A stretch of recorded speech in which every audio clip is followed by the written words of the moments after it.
What is up, everybody? It is Tuesday. Welcome to the Tip-Off, the show that sets the stage for all the most important news, daily fantasy plays, and bets on tonight's 2-game NBA slate and 15-game MLB slate. I'm your host, Kayla Knierim. Welcome.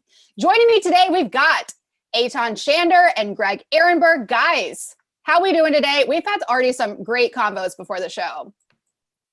Well, I don't have plumper on my lips or whatever that was that you were talking about. So you're going to have, because of course the audience is going to be, 99% men that are watching. You're telling me you're putting plumper on your face before we're starting and I'm like, what is that? Back up. Okay. Yes. I always forget to apply my lip gloss. So I do it really quick right before we go on. And producer Jordan asked Greg if he was also going to apply his lip gloss. And I said, well, actually, this isn't lip gloss, it's lip plumper. Lip plumper has snake venom in it, and it makes your lips plump up. It actually kind of burns, if I'm being honest. What's the shelf life of the plump? You know what? I don't know. That's a great question. Let me see if it says on the tube. The things we do for beauty, these are things guys never have to worry about. No, well, you never know. I put my best pajamas on every day before we start. Okay, let's see. This is just a Target one. It's just a cheapie. Well, wouldn't you want to spend, it doesn't say. Peach Bellini is the color. Peach? Peach Bellini is the color of it. But that's the you color. Don't want to yes. I'm just saying, I would, if you're going to apply, it's snake, not venom. Snake what? Snake venom. Oh, it is snake venom. It burns, supposedly, yeah. That's why it plumps it up, because it burns. For that product? You don't want to skimp on the snake venom. Like, you don't want to get it from Target, right? No, so basically, you're just damaging yourself, kind of. Is that it's cheaper than Botox? What are the long-term effects of putting snake venom on your face? Greg, I'm not sure if we know that. I don't know how long this has been around. We'll find out in 10 years then. Yeah, guess we'll see. All right. Well, we're off to a great start here. Friends, don't forget to hit the like button and subscribe to the channel for countless hours of content on the NBA, MLB, NHL, PGA, MMA, NASCAR, and every other sport that's in season. You guys are going to learn so much from me. This is fun.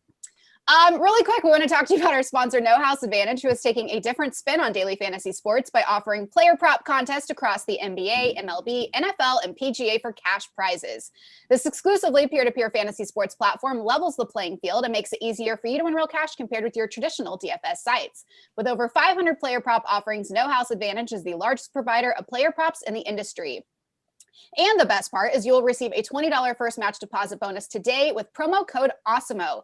Beat your friends, not the house. Win big with player props today and just download it in the App Store. I can't wait to see what the chat is saying. I just see it blowing up in the background. All right. People are buying it right now. I see that people have already gone to Amazon, loaded up. Really?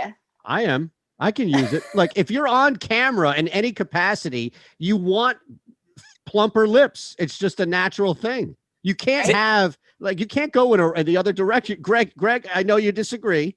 It would not be hard to convince Eric to do this. I'm just saying that Eric is probably number one. He probably already owns a bunch of it, but I have a feeling if we had to handicap it, right? This is somewhat of a betting show. What are the what odds would you give me that Eric has worn his fiance's makeup at some point? I'm not touching this one. Minus Eytan, he's an actor, right? Yeah, he's a performer. Yes. Listen, I'd lay like minus 400 on that.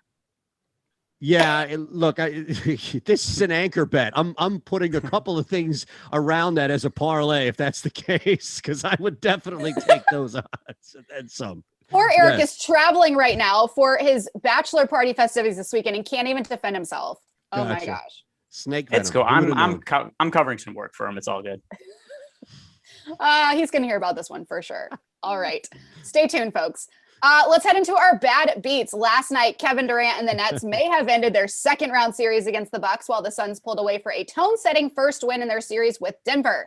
How about some bad beats? Greg, we'll start with you here. Bad beats from yesterday. I mean, I can't even call it a bad beat. Like, I thought yesterday was a good spot to bet the Bucks because Harden was out, and I bet them at +2.5. They actually closed as favorites in the game, but can I call that a bad beat? It's just a bad bet. They got their asses kicked. Like, there was no point where I'm watching the game and be like, oh, I should have won today. It was like, no, I rightfully got my ass kicked on the bet. It was nice. There was closing line value, but I can't write a check out for closing line value when I have to pay bills. So ultimately just a bad bet. And I'm interested to see if the Bucks bounce back at all. Yeah, I would agree, man. A lot of people are frustrated. They're upset. They bet the Bucks. I don't think that was a bad play per se going into the game last night. I'll give you mine. 9:22 left in the fourth quarter. It is currently 97-70. Okay, 9:22 in the fourth quarter. It's 97-70. Nets are up. Kyrie Irving is still in this basketball game. The only thing I'm riding right now is under 3.5 threes, which he is sitting comfortably at 2. I'm yelling at the screen, get his ass out of there. Sit him on the bench already. Get him ready for the next game. So what happens? 9:22 mark. He makes it 100-70 with a 3. Now I'm thinking like, oh shit, here we go. And then right away, 9:04 mark with 4 in the fourth quarter, he makes it 103-70. And then bam, just like that, I lose my bet. I'm sorry. That's brutal. Eytan, you could not be more from Philadelphia, and I love it. We have polar opposite personalities on the show today. We have Greg, who is so stoic and calm, and then we have Eytan's energy night. I love it.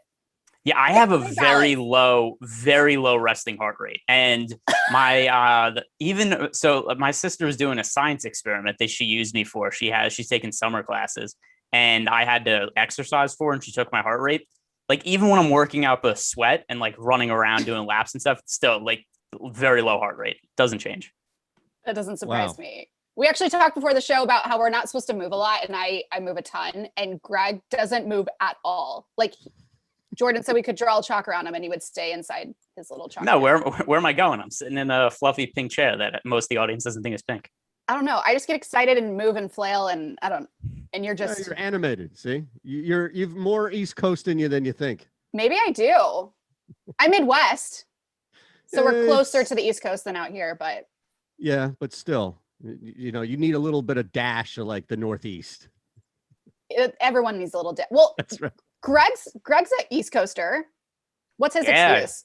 New York, New Jersey. I just don't care. Yeah. You live in New York long enough, it's easy to not give a shit, right? Yeah, especially like once you've ridden the subway and like a rat has jumped on you. You've seen stuff if you lived in New York, right? You've seen homeless people just shit next to you on the subway when you're sitting there. It's like, hey, right. Oh, we went there. It must be Tuesday. So it's like, yeah, I've seen enough. Have you really seen that happen? Yes, everybody has. It's a rite of passage on the subway. There are a couple of things you will see every single time. Ask Greg. The one other thing you will always see is some animal that you are told in your brain is a rat, but it's way too big to be a rat, chewing on some sort of Egg McMuffin or something else that's been left there in its entirety. Like that's a staple of what you'll see there every single time you ride the train. I love it. This is horrific. Is that the worst thing? Is that the worst thing you've seen? No, the worst things I've seen on the subway, I would absolutely not be allowed to say on this YouTube channel. Oh, please don't. Okay. Yeah. I'm scared. Okay. How about we talk some NBA playoffs, shall we? All right. Yeah. Two more big games in the NBA playoffs tonight, starting with Atlanta and Philly, then the Clippers and Jazz opening up their series out west. We have 2 hours of coverage after this show with the NBA Deeper Dive and Live Before Lock. But first, our DFS plays and bets for tonight. We've got the Hawks, who can do no wrong for the first 2.5 quarters in the game, and who did no wrong in the first 2.5 quarters of game 1, shall I say. Trae Young paced a team launching threes on the Sixers. Can we trust a similar output tonight from the Hawks main core, Eytan? This game in its entirety, you would think there would be a heavy swing back to where the Sixers are. It's game 2. The narrative really feeds into Doc Rivers and the team adjusting. It's not going to be Danny Green on Trae Young, hopefully at all, if not more than maybe a couple of seconds.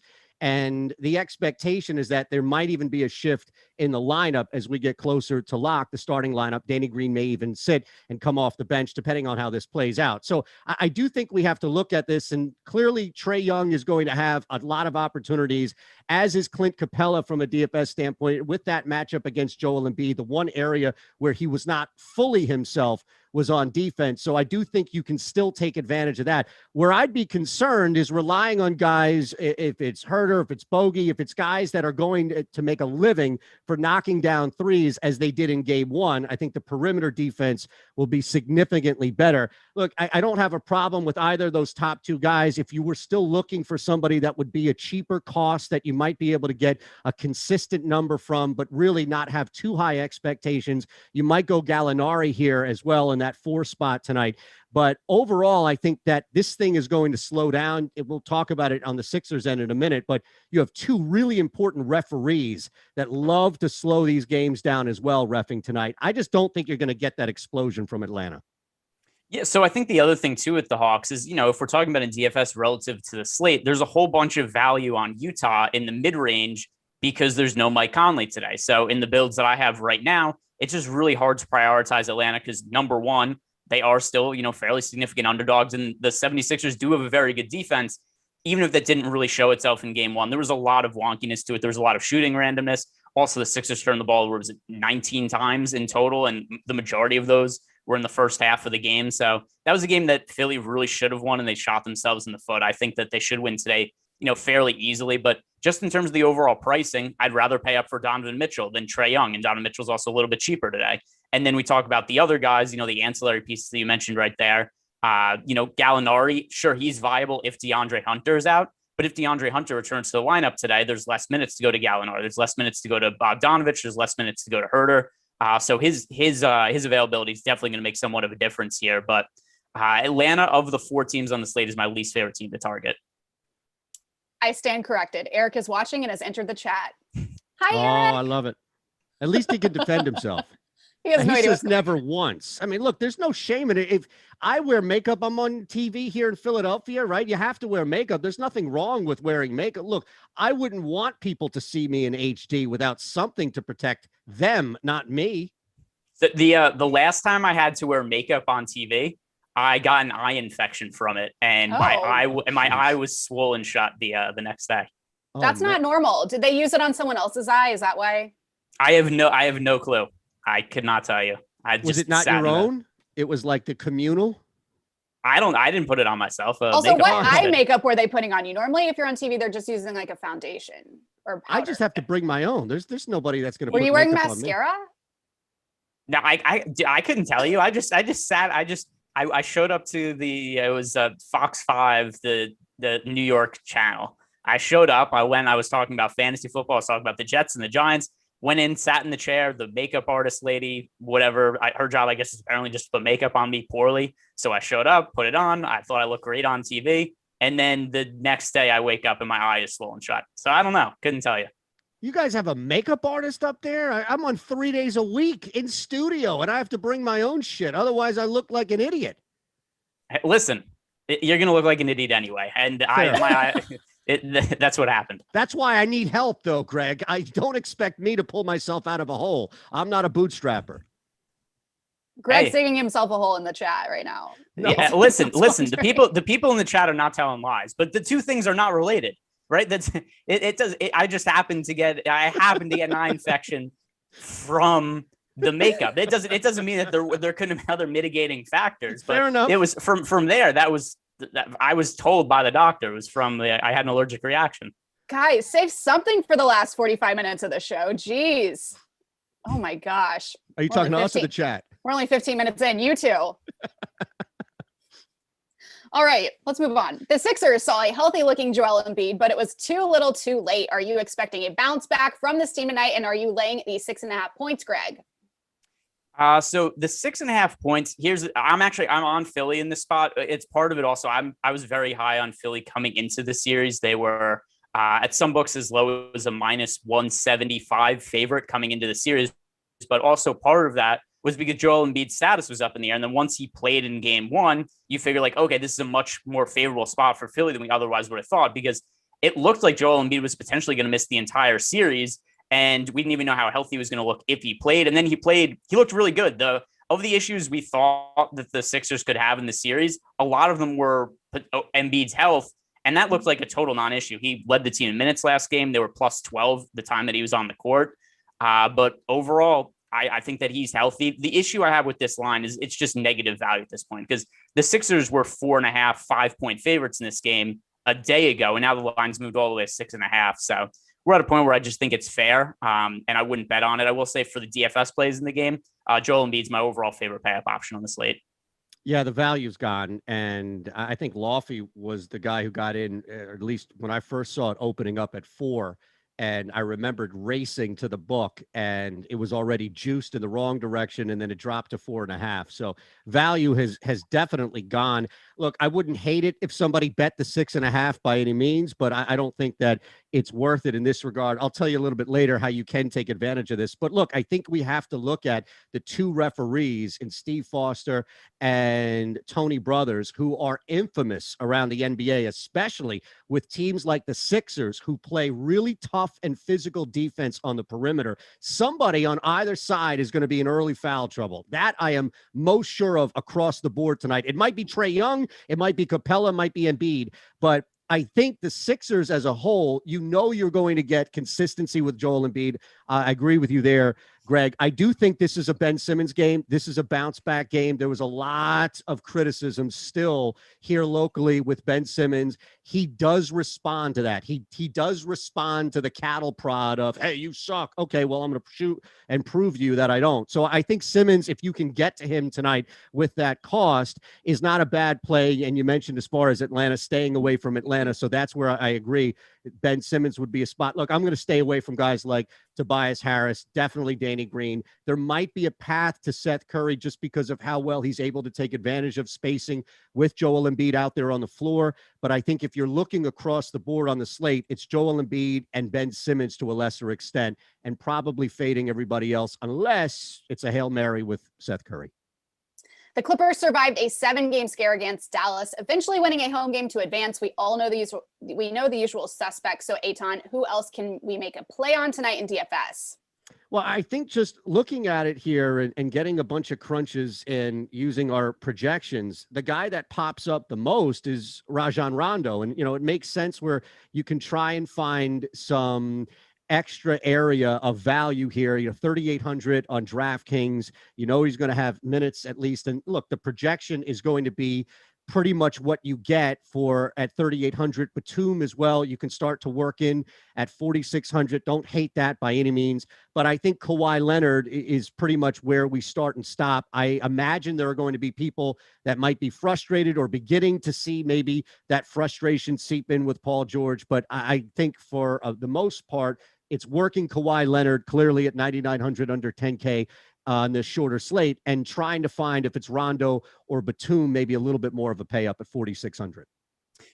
So my overall favorite play on the Clippers today is Ivica Zubac. I think there's a chance that he's going to enter the starting lineup in place of Nick Batum. And I think that's news that we probably are not likely to get until closer to the start of the game. So a lot of people probably look at the starting lineup that the Mavericks threw out in the series where they played the Clippers and Mavericks played each other. And Dallas started a front court of Kristaps Porzingis and Boban Marjanovic, and the Clippers countered by playing really small with Nick Batum. There's kind of a weird thing with Boban on defense where I guess it's not weird. He's just gigantic and he can't guard in space at all. So the way the Clippers countered it was going with Nick Batum, getting a bunch of shooting on the court. I don't know that's something you want to do against Rudy Gobert. I think Rudy Gobert would just be able to destroy them in the paint if they were to go small for really strong stretches of time. So with that in mind, I think that Batum either heads to the bench in place of Zubac, or at the very least, I think Zubac could play extra minutes today. Zubac, he's not projected for all that much ownership right now. Another thing to consider too here is that there isn't a lot of value on the slate, and there are a lot of good stars to pay up for. At some point, we need to find guys to save salary with, and Zubac is somebody who's a good points per minute fantasy producer. Even if he only plays, 18 to 20 minutes, I think there's a decent chance that he pays off his price tag. And that's going to be really valuable on this slate with all the stars to pay up for. And it's not a spot where we need him to go score, 25, 30 fantasy points. We just need anybody who's cheap that has a pulse that's going to play minutes and score fantasy points. The Jazz are a short 3.5-point favorite at home and boast a couple of possible pivots. Greg, who do you like in the game and for DFS? Yeah, so for the Jazz, this is the team that I think just makes the most sense to target overall because there's no Mike Conley on the court. So for the season when Conley's off the court, we have a 33.3% usage rate going to Donovan Mitchell, Jordan Clarkson, 28.7% usage rate. Both of them score over a fantasy point per minute. Those are the two biggest beneficiaries. But also Joe Ingles. I figure that he's going to move into the starting lineup. There's going to be extra usage for him. There's going to be extra fantasy production, extra playing time. So I'm kind of surprised that Mike Conley isn't playing. Even though he was listed as questionable, I just kind of took it as an assumption that he was going to be in. Once he got ruled out this afternoon, I did bet on the Clippers, and the lines moved a little bit in their favor since then. Not as much as I thought it was going to. We had the Jazz were favored by 3.5, as big as 4 in some spots early in the day. Now the line has moved about a point. But overall, the most value on the slate is on Utah. Donovan Mitchell, Jordan Clarkson, Joe Ingles are all pretty strong plays today. Yeah, I think you nail it, man. This game, and specifically Utah, a place to look at. And, I go back to it. I'm going to harp on it really because a lot of times in the NBA, you get to see how certain officials have patterns of behavior out there. Joel Embiid could very well be limited on defense by the meniscus and on offense by foul trouble. If you're looking for a strong pivot here and trying to spend money elsewhere, Rudy Gobert is the guy on the slate to go with, 7,900 on DK. So that would be a strong one. And Greg just laid out everything without Mike Conley and why all of a sudden guys that may have been forgotten or at least put to the back burner now have a lot more value. This is just going to be a high scoring game. And I'm totally willing to accept that the Sixers may win, they may cover the spread, but it's not going to be a high-scoring game. So I'm trying to take as much advantage as I can here with Utah specifically. And I do think that as much as you look and kind of go back and forth on the line, the value would probably be at least pre-flop to jump in. And again, it's a big one here at 220.5 I see here on OddsShopper, but I think right now, pre-flop, you would go over this with the expectation that the Clippers, who have been so successful in the first round on the road, are not going to succumb to pacing as much as maybe another road team. And that will do it for our NBA playoff talk. We'll get to more later, but that's a little setup. Friends, get access to all the great Awesemo Plus tools and content for nearly every DFS sport out there with an Awesemo Plus weekly pass for $29.95. This includes full access to all the premium content and tools on Awesemo.com, including premium content, player projections, ownership projections, our premium Slack channel, lineup builder, and much more. Moved my tab a little too far. Only looking to play NBA DFS? Then sign up now for Awesemo Plus NBA weekly package for only $16.95 and our $4.95 NBA weekly express package, which gives you full Awesemo Plus access to NBA Showdown and single game contests. Stop guessing, start winning. Join Awesemo Plus today. We're going to head to the diamond, but before we do, someone proposed an interesting question in the chat. Would Kayla beat Greg in a 40-yard dash? To which Eric replied, impossible to know until the Awesemo holiday party. Listen. Greg, are you fast? I'm the fastest person in this company. No doubt about it. I am the fastest. Okay. There are very few things that I'm going to brag about or put my hat on. I'm quick. Did you run track? I did in high school to get out of actually. But I have a wonky knee now, and I dislocated a little while ago. So there is. That could be a little bit of an issue. But listen, I'll put it all on the line. I'll go one leg for the rest of my life just to prove my speed. But yeah, I did run track at one point. Eric is losing his mind. Does Eric not think you're fast? You seem quick to me. I feel like you could really scoot. Yeah, I guarantee. Well, also, we have so many injuries here. I was going to say, I definitely beat Eric in a race, except, and Eric's got his ailments also. But yeah, I'm telling you, I win a race against anybody in this company. Is anybody healthy at this channel? Like, can anybody physically run 40 yards without holding their back or their knee? And look, don't look at me, because I'm probably older than both of you combined. I'm just curious. I talk about my ailments every day on the show, so I'm definitely not healthy. I have sciatic issues, knee issues. I danced for 15 years. It's like knee, back. We're old here. I don't know. Can you do like the 20-yard dash? I would be down for a 20-yard dash. Okay. I'm not a runner. I will say that right now. I am not fast. I hate running. I don't run. Unless I have to. in an emergency. See, here's the other thing too, though, that if we were actually doing, I would properly train for this if we were to actually set it up when I absolutely don't have to, but I would do it anyway, just because I'm very competitive and take everything seriously. Okay. How much time would you need to train? Like, would you need a couple of weeks to get into 20-yard race shape? You're already in shape. Yeah, well, so definitely I'm good. I'm in good physical condition now, but I'm not. I haven't been working on my sprints or anything like that. But I would legitimately, I would work really hard on this. I would get equipment specifically for it. I'd be running wind sprints outside with one of those parachute things. Yeah. I would get it ready. Okay. This is starting to turn into something very Office-esque episode, I feel like. Yeah. How much are we betting on this too? Like there has to be money on the line too. There's a whole lot of stuff. There has to be side action. There has to be bets involved. We'd have to make a whole thing out of this. There's definitely a prop bet on the board as far as who's going to false start. 100%, yes. Okay. This is great. Great ideas, guys. We're in the early stages. We'll see how we can make this happen. And none of us live in the same place, so that should be interesting. Well, where is the office party? Is that not all I think together? Eric with was just everyone? making a joke. We're all spread throughout the country. Maybe a virtual office party. Not the same. We'll clock you on Zoom, Greg. All right, let's do it. All right. Okay, now to biggest bat. It's time to look at some of the top MLB tonight. What am I saying? Top bets on tonight's MLB slate before MLB Live Before Lock crew takes you through the full slate after the show. Which of these top 5 odds getters on OddsSharper do you guys think is the best overall bet to hit a home run tonight?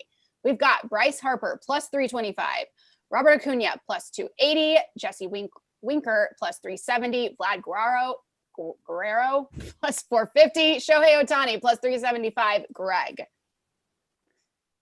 Boy. So these individual prop bets for a home run, I guess I'll go with Jesse Winker just because he hit 3 homers the other day and also won me a GPP that day. But beyond that, also Jesse Winker's actually been one of the best hitters in baseball this year against sinkers and against fastballs.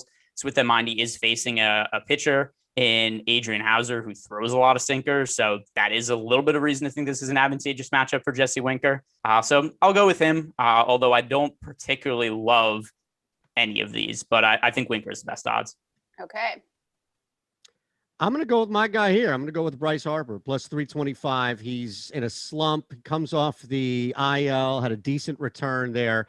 And going up against the former Phillies pitcher here, Drew Smyly, that is a walking, living, breathing home run ball. So I think that there's going to be a lot of opportunity. It's probably going to be JT in that case, but I chose Harper because I thought at this point, it's a great way to get out of a slump to take on a guy in Drew Smyly tonight. So at plus 325, there's still better value than like Acuna on the board. I'm going to roll with Harper plus 325 with a slump-breaking home run tonight against Drew Smyly. And now for biggest arm, which of these top 5 odds getters on OddsSharper do you think is the best strikeouts over bet tonight? And is there a good under bet that you like? We've got Carlos Rodon over under 7.5, Shane Bieber over under 7.5, Tyler Glasnow over under 7.5, Sonny Gray over under 6.5, and Ronnie Ray over under 6.5. Sonny Gray and Ronnie Ray, how fun. That's why I put him in there. I'm glad you picked that up. That's why why I'm sure that they're not the best options here to put on the 5, but I figured, you know what, at least we could have some fun with that. And I'm happy that you picked it up, as childish as that was. Look, I think the one number that jumps out from a value standpoint would be where Sonny Gray is sitting at 6.5, 7.5 for the top 3 guys you mentioned. And just looking at K through 9s here, Gray comes in at 11.5 on the year. Clearly, if you look at the record and where he's been without run support, that's fine. But I do think that there's an opportunity just to get to 7. So if I'm trying to corner this market and just get a little bit of extra value, I would go over the 6.5 for Gray as opposed to needing that extra K for Bieber or Glasnow. Yeah, give me Glasnow pretty easily. So Glasnow's strikeouts over his last handful of starts are 10, 10, 8, 11, 10. One bad game where only struck out 2 hitters and got rocked, and then 11 and 8. So he's somebody who strikes out about 14 hitters per 9 innings. To me, given what we've seen from Tyler Glasnow lately from a strikeout perspective, I don't understand why his number is an 8.5 or maybe even 9 strikeouts. This is just a number that's so far below what he's done this year. He's only failed to hit 8 strikeouts in 2 starts the entire season. So I don't see any way that there is another option on the board that's better than Glass now at 7.5. I think that Bieber, that number is too low. I think Rodon's too low. So I think all three of these make for good overs. All right. We will now head to No House Advantage, but do we have the updated props? Greg, Eytan, anybody? Let's see real quick. We do not have them before the show. We do. All right. So I'll give you the first, the one that's Shake Milton, Solomon Hill. If you want to get to guys like Ben Simmons, for example, where we are right now on the NHA line for rebounds is 9.5. They have it projected at 7.5. So that might be a good place to start as far as tonight is concerned. And looking at the game as a whole, I like it's a Ben Simmons game, but that doesn't necessarily mean he's going to have 12, 13 rebounds. I could see him getting to 8 rebounds. 9.5 is still a big number, despite him picking up more from a defensive role. In fact, he's going to be out there, I think, more on the perimeter as well. So I would go the under 9.5, Greg. Yeah, give me over 7.5 rebounds for Joel Embiid. So I didn't see any real reason to be concerned about his workload or anything going forward. He is officially listed as questionable for this game, which obviously if he ends up getting ruled out. Somebody put in the chat earlier was like, what do I do if Embiid doesn't play? Well, don't play him and then roster other guys on the Sixers instead. But I think he's going to be listed as questionable basically every playoff game going forward. It's going to be a game time decision and all of them, but he's going to end up playing. Yep. So not a real concern for me. But Joel Embiid, even last game, there was definitely concerns about his health going into the game, but he ends up playing 38 minutes, the most of anybody on the team, pulls down 9 rebounds. He averaged over 10 rebounds for the regular season. So 7.5, that number looks like it was set with the assumption that Joel Embiid is at less than 100%. But I didn't see anything that would indicate as such in the first game. Let me just say this real quick. He's playing, so you don't have to worry about anything. I love the play, by the way. And then just to see the difference of NHA versus the book, where I am legally here in PA, where everybody bets the hell out of our local teams, it's at 10.5. 10.5. You had it at 8.5? 7.5 is the number on No House Advantage. But so let me look at, by the way, I have him projected for just under 12 rebounds.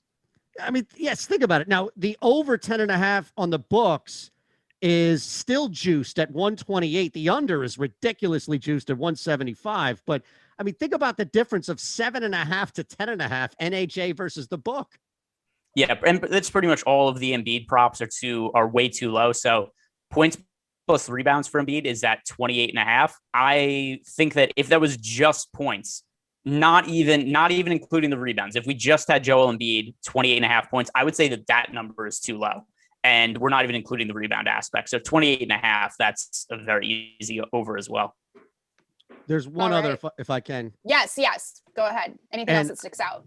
I just want to go back to the point that Greg made about running a guy like Joe Ingles tonight now that Mike Conley's out, and then applying it to his PRA, which is a pretty low number compared to NHA's projection.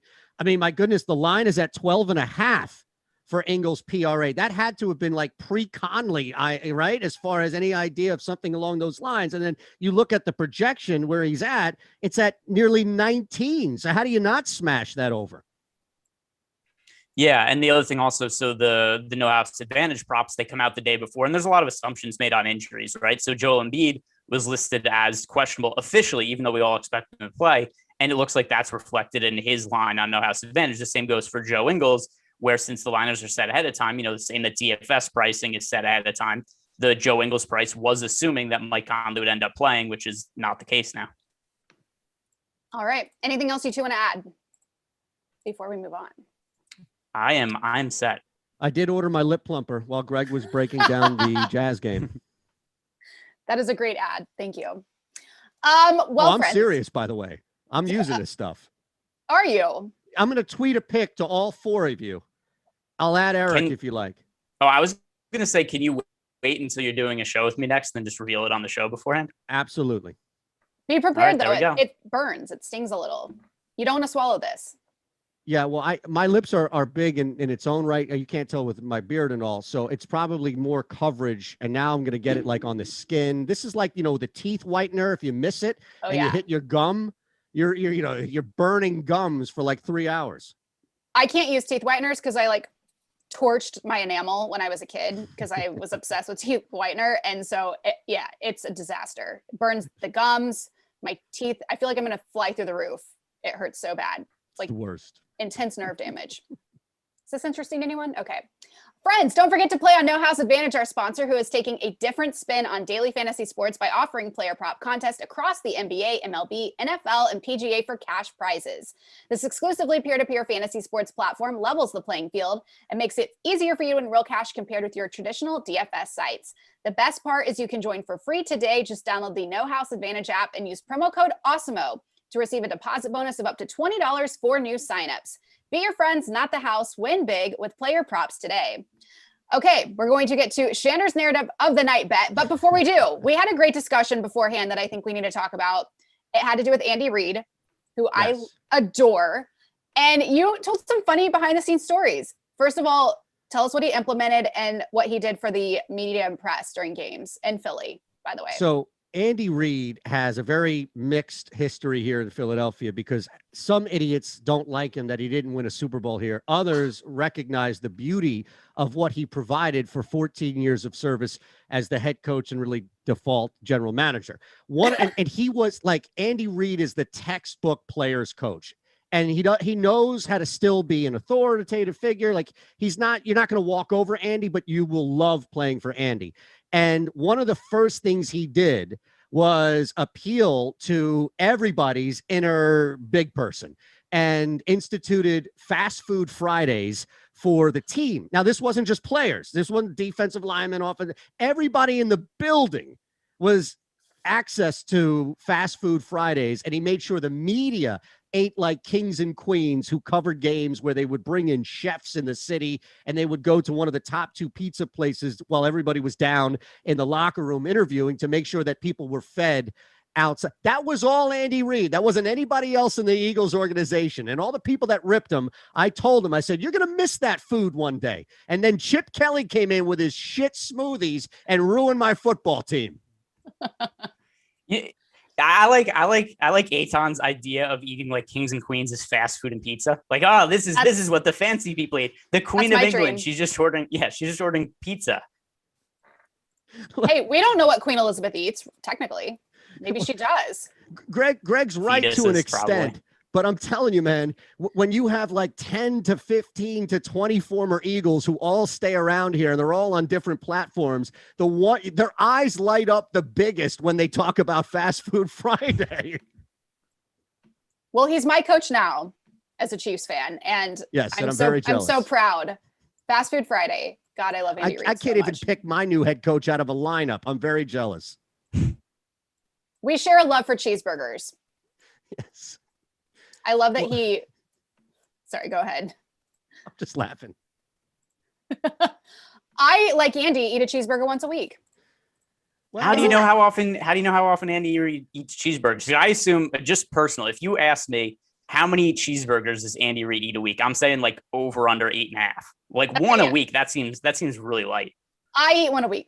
Andy probably eats more than that. Yes, he definitely does. What was it after I think it was that AFC Championship game? They're like, what'd you do after the game? He's like, I went and got a cheeseburger and went to bed. That's my coach. Love him. Look, anybody who's going to sit down and order, I think it was 3, but on the record, it's 2 full, like 72-ounce steaks at a job interview to head coach the Philadelphia Eagles is a man who knows his food. He knows what's up. I love him so much. All right. Without further ado, Shander's narrative of the night bet. Take it, my friend. Right. I figured we'd have some fun with this. And you've heard me mention, you're probably sick and freaking tired of hearing the names Scott Foster and Tony Brothers. Scott Foster, Tony Brothers. These are 2 really bad referees, officials in the NBA because they don't let play happen. They don't let physical play happen. Doc Rivers even said it earlier in the day. If they let Ben Simmons play defense, he's going to have him be aggressive on Trae Young. There are going to be early fouls. Somebody, if it's Capella, Young, Embiid, or Simmons, one of these guys is going, or maybe Tobias Harris or Bogey, is going to be in early foul trouble. 2 fouls in the first quarter. It's just the nature of how these 2 guys officiate. It's going to be, I think, a lower scoring game. And the Atlanta Hawks are going to be the victim of it. But instead of trying to get ahead of this, and as Greg mentioned at the start with the Sixers, the value's been gone 2.5 points. this is what you do. And it's a narrative throughout. You play the officiating to your favor. I think right now you look at the Sixers just coming out, trying to end this game in the first 5 to 6 minutes. Take the Sixers first quarter winning margin, not spread. There's a difference as far as -2.5. You're going to get a 3-play option in winning margin, and that's going to drop the juice for you a little bit around -115. And also pre-flop, you take the under first quarter. Under first quarter, they're 21-15 against the spread at home this year for the Sixers. There isn't going to be this offensive explosion from Atlanta, and the Sixers would much rather play slower and more physical in the first quarter. Then, as you're waiting for these bets to hit, you keep an eye on these two officials. You see how they are. You see who the first guy is to get that second foul in the first quarter, and then post-flop, you bet accordingly. Here's what I mean. If it's Capella or Trae Young, that's in early foul trouble. As soon as that foul happens, that second foul, you immediately smash the Sixers for whatever the spread is. And then the opposite for whatever the Hawks are, if in fact it's Embiid or Simmons that gets in early foul trouble. You're not taking the Hawks on the money line, but you're most likely going to get them in game flow around 8.5, 9 points. So that's where I would play the narrative and play the officiating to your favor. You know the Charlie Day meme where he's just like, there's all the bulletin board stuff up from It's Always Sunny in Philadelphia, and he's just connecting dots, and there's all the papers on the wall. Like, that's me trying to follow Eytan's bet right there. I have no clue like where he's going. There's so much. I assume that there was some good logic in there, but it's so many points connected. He's thinking through so many things. There's conspiracy theories involved. Like, Kayla, if I was to ask you, repeat a couple of points that he made there, what would you be able to point out? I don't know. Yeah, so that's listen. I also have ADD. Yeah, like I can't poo-poo it and say it's a good or a bad bet. I'm just listening. He's connecting things to other things. He's got strings on the wall. There's a whole bunch of things in there, and it's like, what were the odds on that bet? All right, so Sixer. Look, I'm going to streamline it for the both of you as simple as possible, right? Because if you two, right, this is it. Sixers are 19-14-3 against the spread at home this year in the first quarter. That's third best in the NBA. This is a complete response to what happened in game one, and that response is going to happen in the first quarter. So I want to lay the 2.5 winning margin bet on the Sixers in the first quarter pre-flop, and that's at -115. The second bet that's pre-flop is the under 57 first quarter. Under, I said, was 21-15 against the spread this year at home for the Sixers. That's really high. That's where you can get in without the referees truly messing with stuff. Then what you do is you keep an eye on these officials and wait for the first player to get in foul trouble because it's coming.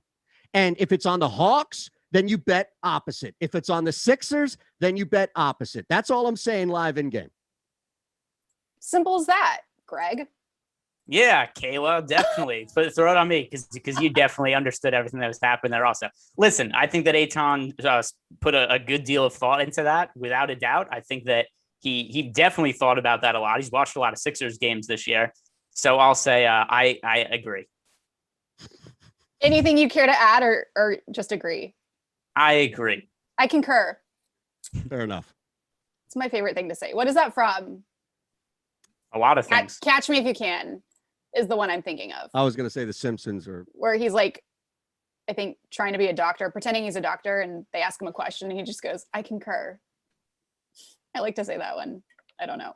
All right, let's move on. Greg, were you going to do your Greg Tells the Future, or was that just something we were talking about? It was something we were talking about. I could skim through sportsbooks. I don't have anything off the top of my head. I'm certainly not as prepared as Eytan. Eytan came with a whole list of things that he was ready to talk about. There was a parlay. There was all kinds of things involved. But yeah, go ahead, Eytan. What were you going to say? I was going to say, your Greg Sees the Future could simply be just everything Shander said is bullshit.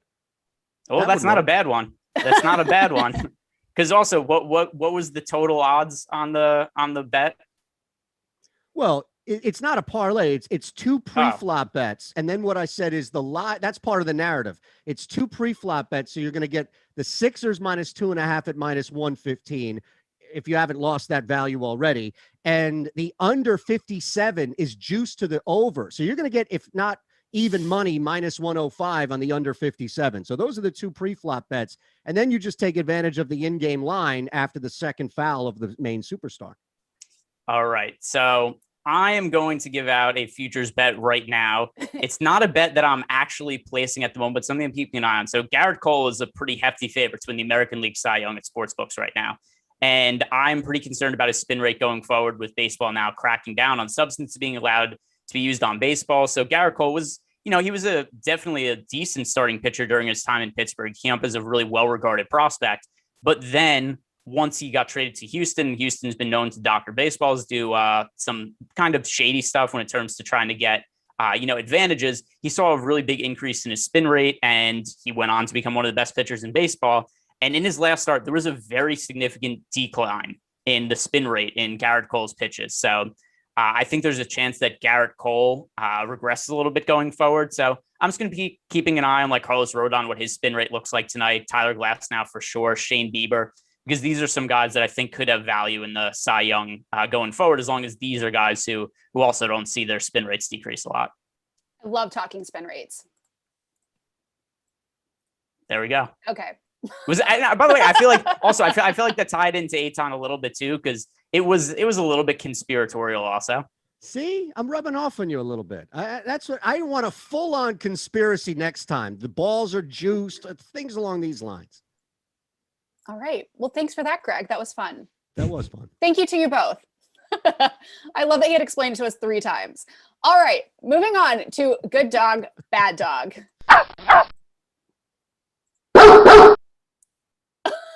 It never works. There was that one time, the biggest upset of the show where Jordan hit it and the soundbite worked. But once again, no good.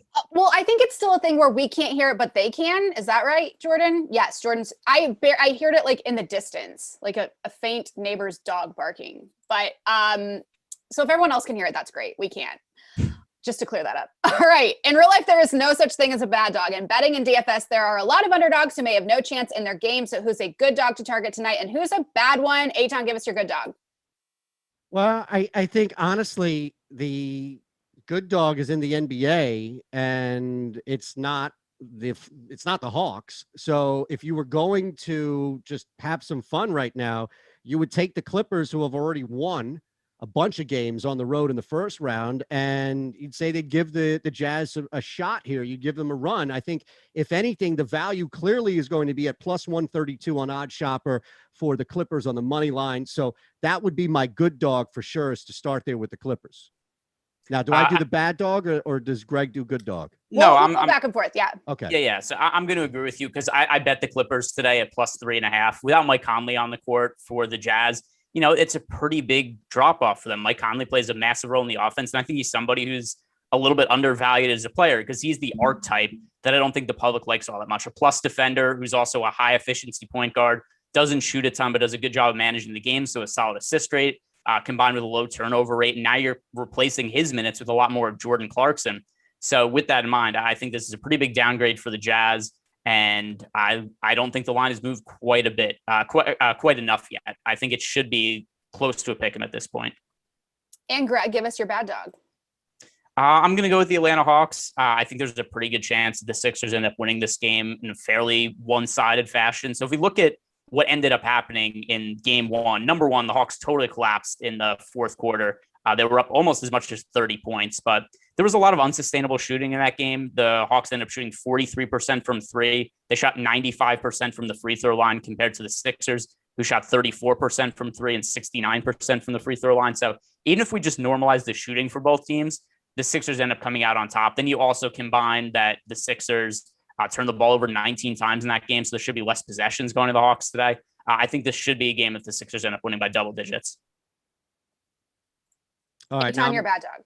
I'm probably going to regret this, because Greg's going to make me repeat this like 3 or 4 times. So I'll do my best to make it as comprehensible as possible. What I think the worst dog on the board, possibly across sports, could be tonight is Dallas, the Dallas Wings in the WNBA. This line opened up at 4.5 against the Mercury, with the maybe hopes Diana Taurasi would be back. No, now it's down, down to 2.5, depending on where you can get it. There's a lot of value right now for the Mercury, mainly because of what just happened. The Wings come off their biggest win of the year. They had the equivalent on defense to what the Hawks had on offense, something that's not going to be duplicated. Meanwhile, the Mercury have won multiple games without one of their stars in Diana Taurasi, way too short of a line because of that injury. That's where you find some value in the small markets. So that's the bad dog, Dallas. And in fact, I would suggest that you lay a little shekel or two on the Mercury tonight. Wow. Didn't see that coming. I think this is the first time we've talked about WNBA. Yeah, I've definitely never brought it up on the show. I don't have an issue with it. It's just, there's only so many sports that I could follow personally. Like as is, it's hard for me to do baseball and basketball shows, put out content for both, and then also get all my lineups updated and everything for it. So WNBA, that's just something I don't have the time for. But hey, listen, if Eytan's on it and he knows the if he's now the resident WNBA handicapper, so be it, because it's not me. Wait a second. I'm not here to step on Ben Ross's toes on anything. So I just want to make sure that he hasn't claimed one of these smaller markets. But can I say this? Can I just be honest that there was a good part of me that put this in here at the end of the show as the bad dog, because I knew I would get some ridiculous reaction from Greg in his face at the very least. Like, what the hell is this shit? No, I don't have an issue. I don't have an issue with it. I just don't know anything about it to know if it's good or bad bets. But hey, if you're into it, all for you. I just don't have enough time to pick up more sports. Good answer, Greg. Good answer. All right, let's head to our make or break. Which player or game currently looks like a make or break spot to you on tonight's slate, Greg? Yeah, so for me, it's probably going to be, I guess it's going to be Jordan Clarkson. Just looking at the exposures I have for players right now, Jordan Clarkson, he's been a very, very highly volatile player this year. He's going to get extra run with Mike Conley out today, but there's a chance that Jordan Clarkson goes out. He's going to shoot when he's on the court. There's no doubt about that. Whether he's going to make the shots or not, that's more of a crapshoot. But, we've seen games from him recently where he goes 11 of 20 from the field, and then he'll follow it up with like a 5 of 18 from the field. So Jordan Clarkson, I think, is one of the highest upside plays on the slate relative to salary with Mike Conley out, but there's a whole lot of variance there because he's not particularly great of an NBA player. He just goes out, chucks a lot. He plays for our fantasy teams. There's a whole lot of variance there, and I'm going to be on him.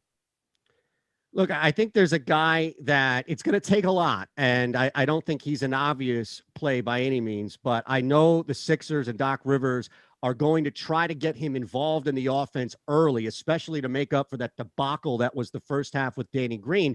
Seth Curry, you're going to get some value on as far as the cost is concerned compared to bigger names on the slate, and after that career high that he had against Washington, the spacing with Embiid on the floor, he could sneak in and drop about 25, 26 points. He's going to have the opportunity because there's going to be a lot of focus on Tobias Harris first and foremost. And I do think Danny Green's going to see a reduced role. So there, I think, is an opportunity, at least a path to get to a sneaky Seth Curry tonight.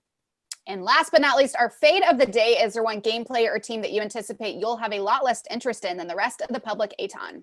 Well, I was just looking at this here, and I know it's early still, but technically 5:25 on the East Coast, so we're not too far away from the slate locking in MLB, but a later game, just looking at the ridiculous. Now, we're over 10,000 tickets here in this area, so the Dodgers run line has 95% of the public money from 91% of the public bets. If you were just looking at an opportunity to just fade the public as hard as it gets on tonight's slate across the board, it might be taking the 1.5 runs for Pittsburgh. So for me, it's going to be Danny Green picking up almost 30% ownership on Fanduel today, and Danny Green picking up over 20% ownership on DraftKings. Like Danny Green, he's fine as a play, but he's never somebody who I ever really end up with a significant amount of in GPPs because there's a very capped amount of upside to him. He's somebody who almost all of his production comes from making 3 points and 3-point variance, but he's also not a very high volume shooter. So if you look at the fantasy output for Danny Green so far this year, the last time he scored 30 fantasy points was over a month ago. And the last time he'd scored over 30 fantasy points before that was another month before. So his fantasy games in the playoffs so far this year, he's averaging right around 20 fantasy points. That's not going to kill you at a 4,700 price tag, but it's certainly not going to win you a tournament either. So Danny Green going 25 to 30% on GPPs, that's a number to be underweight too. Love it. Fantastic stuff from you both. Thank you to Eytan. Thank you to Greg. Thank you all for tuning in. That'll do it for us today here on the tip-off. Don't forget to hit the like button and subscribe. The NBA Deeper Dive and Live Before Lock are coming your way right after this, so don't go anywhere. I'm Kayla Knierim, and we will see you guys tomorrow.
What's up, everybody? Welcome to the Awesemo.com NBA Deeper Dive. I'm Dave Loughran.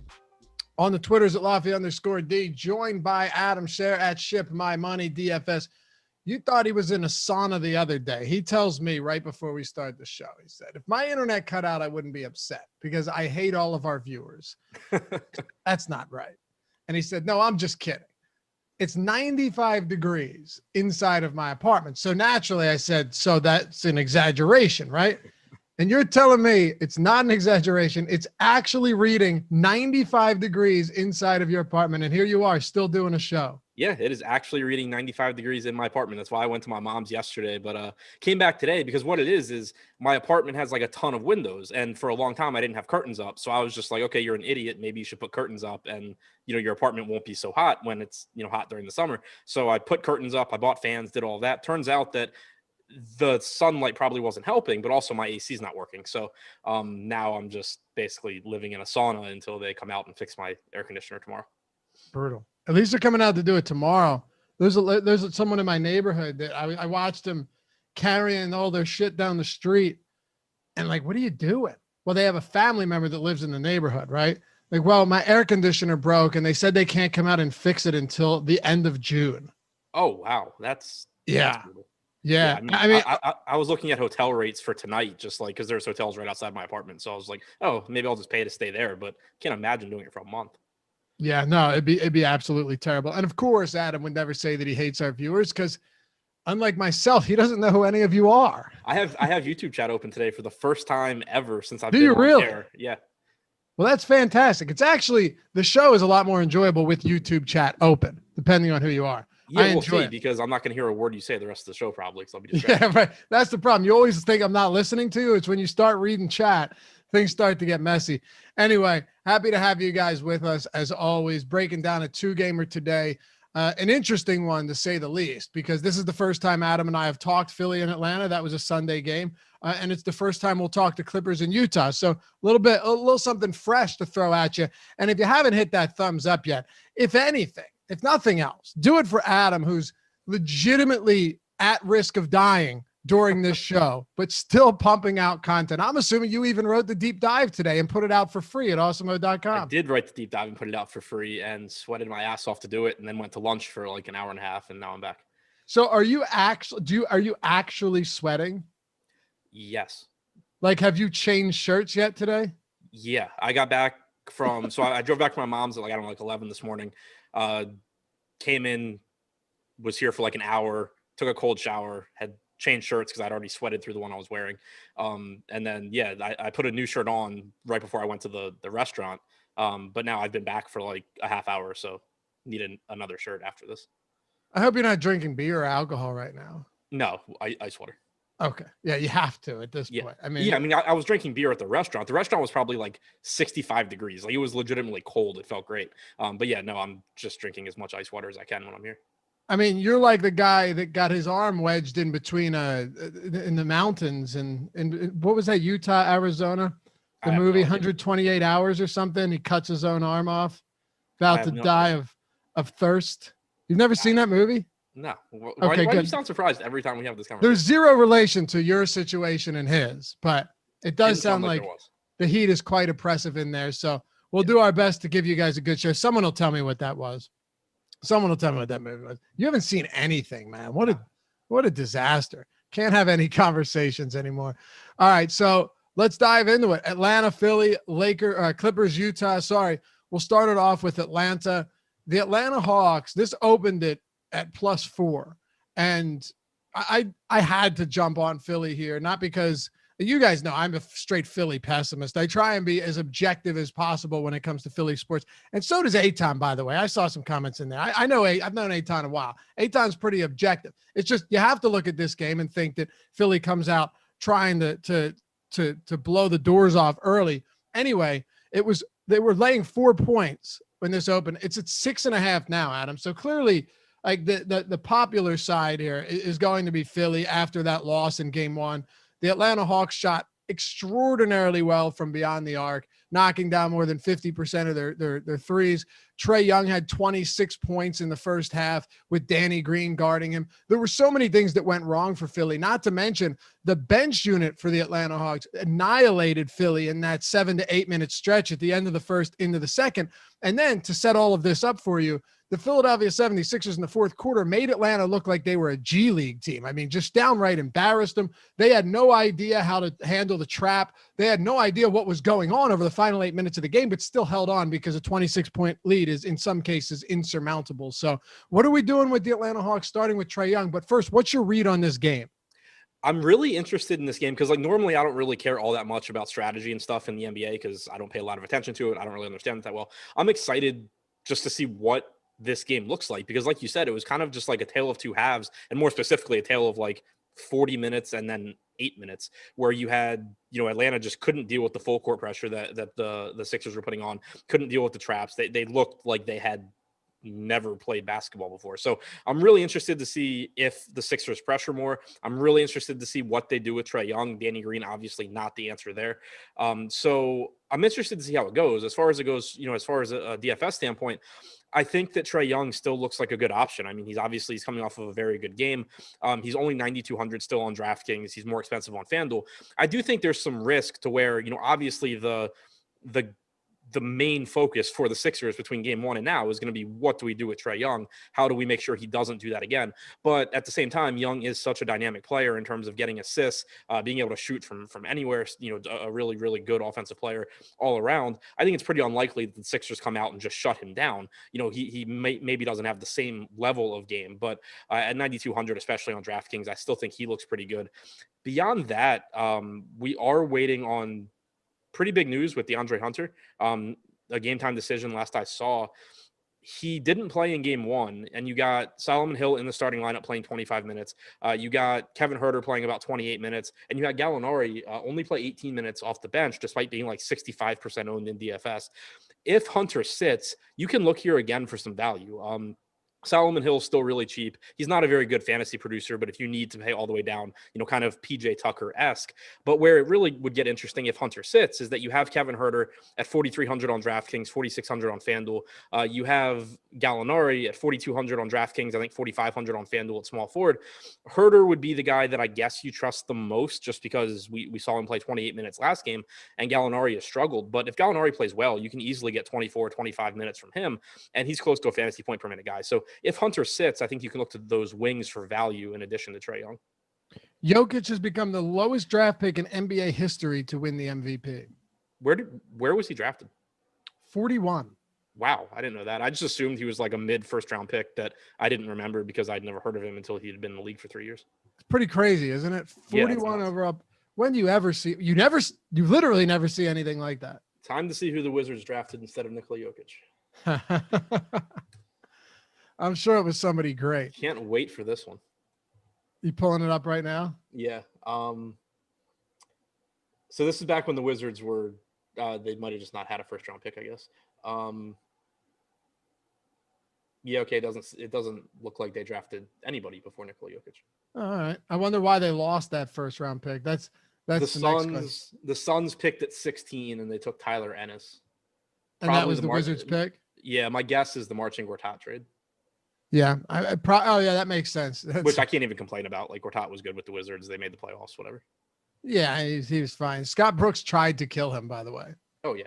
Like, tried to kill him. Remember how many minutes he was giving him? Yeah.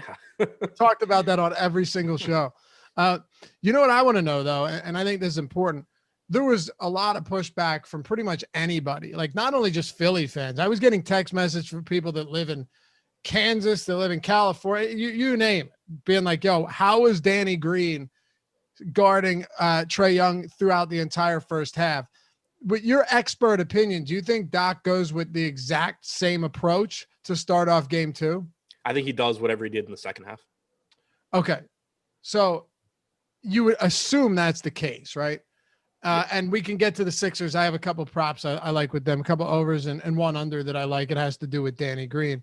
But if that's the case, essentially, yes, we like Trae Young, but you're not as high on him as last game. You like that $9,200 price point, though, especially given that this is not a slate that has a ton of like elite high-end talent. There's no Jokic. There's no Giannis, if you want to call him elite anymore. I'm just kidding. There's no Durant. Like, there's none of those guys on this slate. Yeah, exactly. And again, outside of Embiid.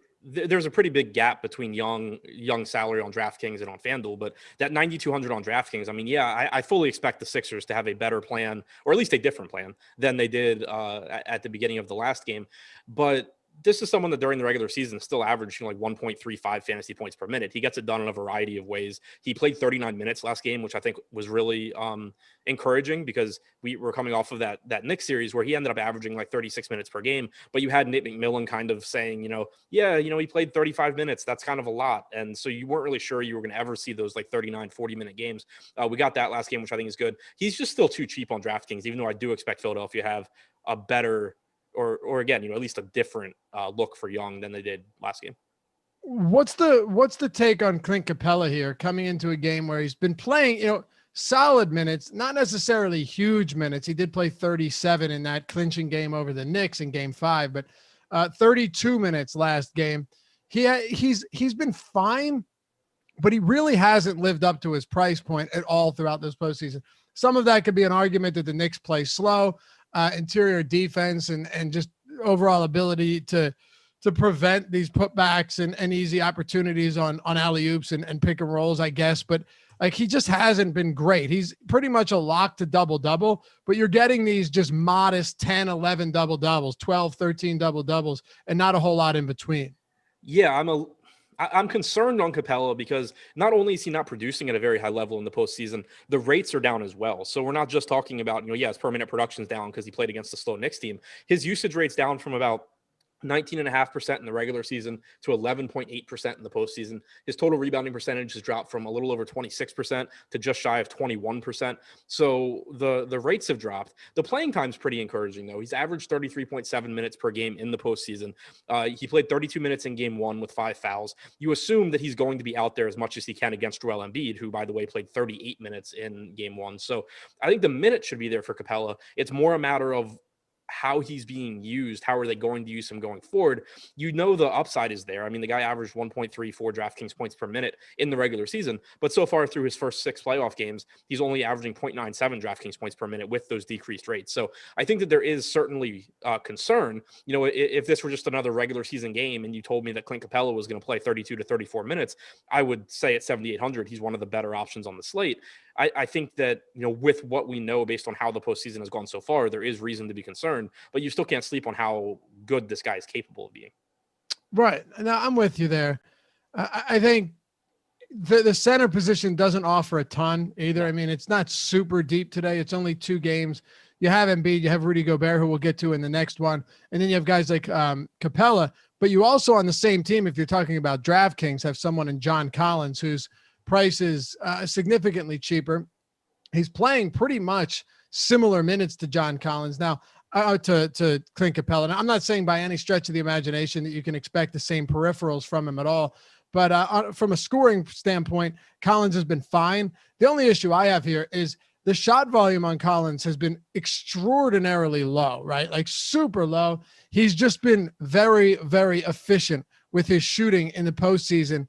And, both from beyond the arc and from the field, like that's what's concerning to me. I know that he's not expensive, and you can break this down a little bit further, but Collins hasn't rebounded particularly well. He's not going to get you a lot of stocks or assists. He needs to score. And if I'm banking on 8 or 9 field goal attempts and him knocking down 5 or 6 of them every game, that's a little bit concerning to me. Yeah, I agree completely. He's another one kind of like Capella where, during the regular season, he averaged around 1.1 fantasy points per minute. But so far this postseason, he's at 0.83, only has a 15.7% usage rate, 10.4% rebounding percentage. So like you said, the rebounds, and you would expect playing alongside Capella, the rebounds aren't really there. So it is concerning. The 2 positives I would point to are, one, the salary has dropped. He's only 5,600 on DraftKings. He's, I think, 6,500 on Fanduel. So that's a cheaper price point than you're typically getting John Collins at in the regular season, especially on DraftKings. The other thing is that his average playing time rather, is skewed a little bit because he did have that one game against the Knicks where he fouled out in like 14 minutes. So he's averaged 29.7 minutes per game in the postseason, but that's with that game included. We've seen in games where he's able to avoid foul trouble, you actually are getting a couple minutes more than you were getting during the regular season. So that does help to offset the decreased production a little bit. I think it really just comes back to what you were saying about there's only 2 games games on the slate, you only have, so many options to choose from. And this happens to be a slate where there are some solid defensive teams as well. Obviously you don't have like the Wizards playing anymore, where you can just jam in 5 guys playing against the Wizards and easily have the best matchup. So I think that it's just kind of harder to find plays that you really, really love. So I'm fine going the Collins. You just kind of have to understand that there's a pretty low floor here. Yeah, I think so too. And I was looking at some of the props on Collins. I don't feel great on any of them. Like 14.5 points, 23.5 points, rebounds, and assists. Those all seem about right to me, to be honest. Like, even if I'm worried about his shot volume. So what do you have him at for points today? Collins? Yeah.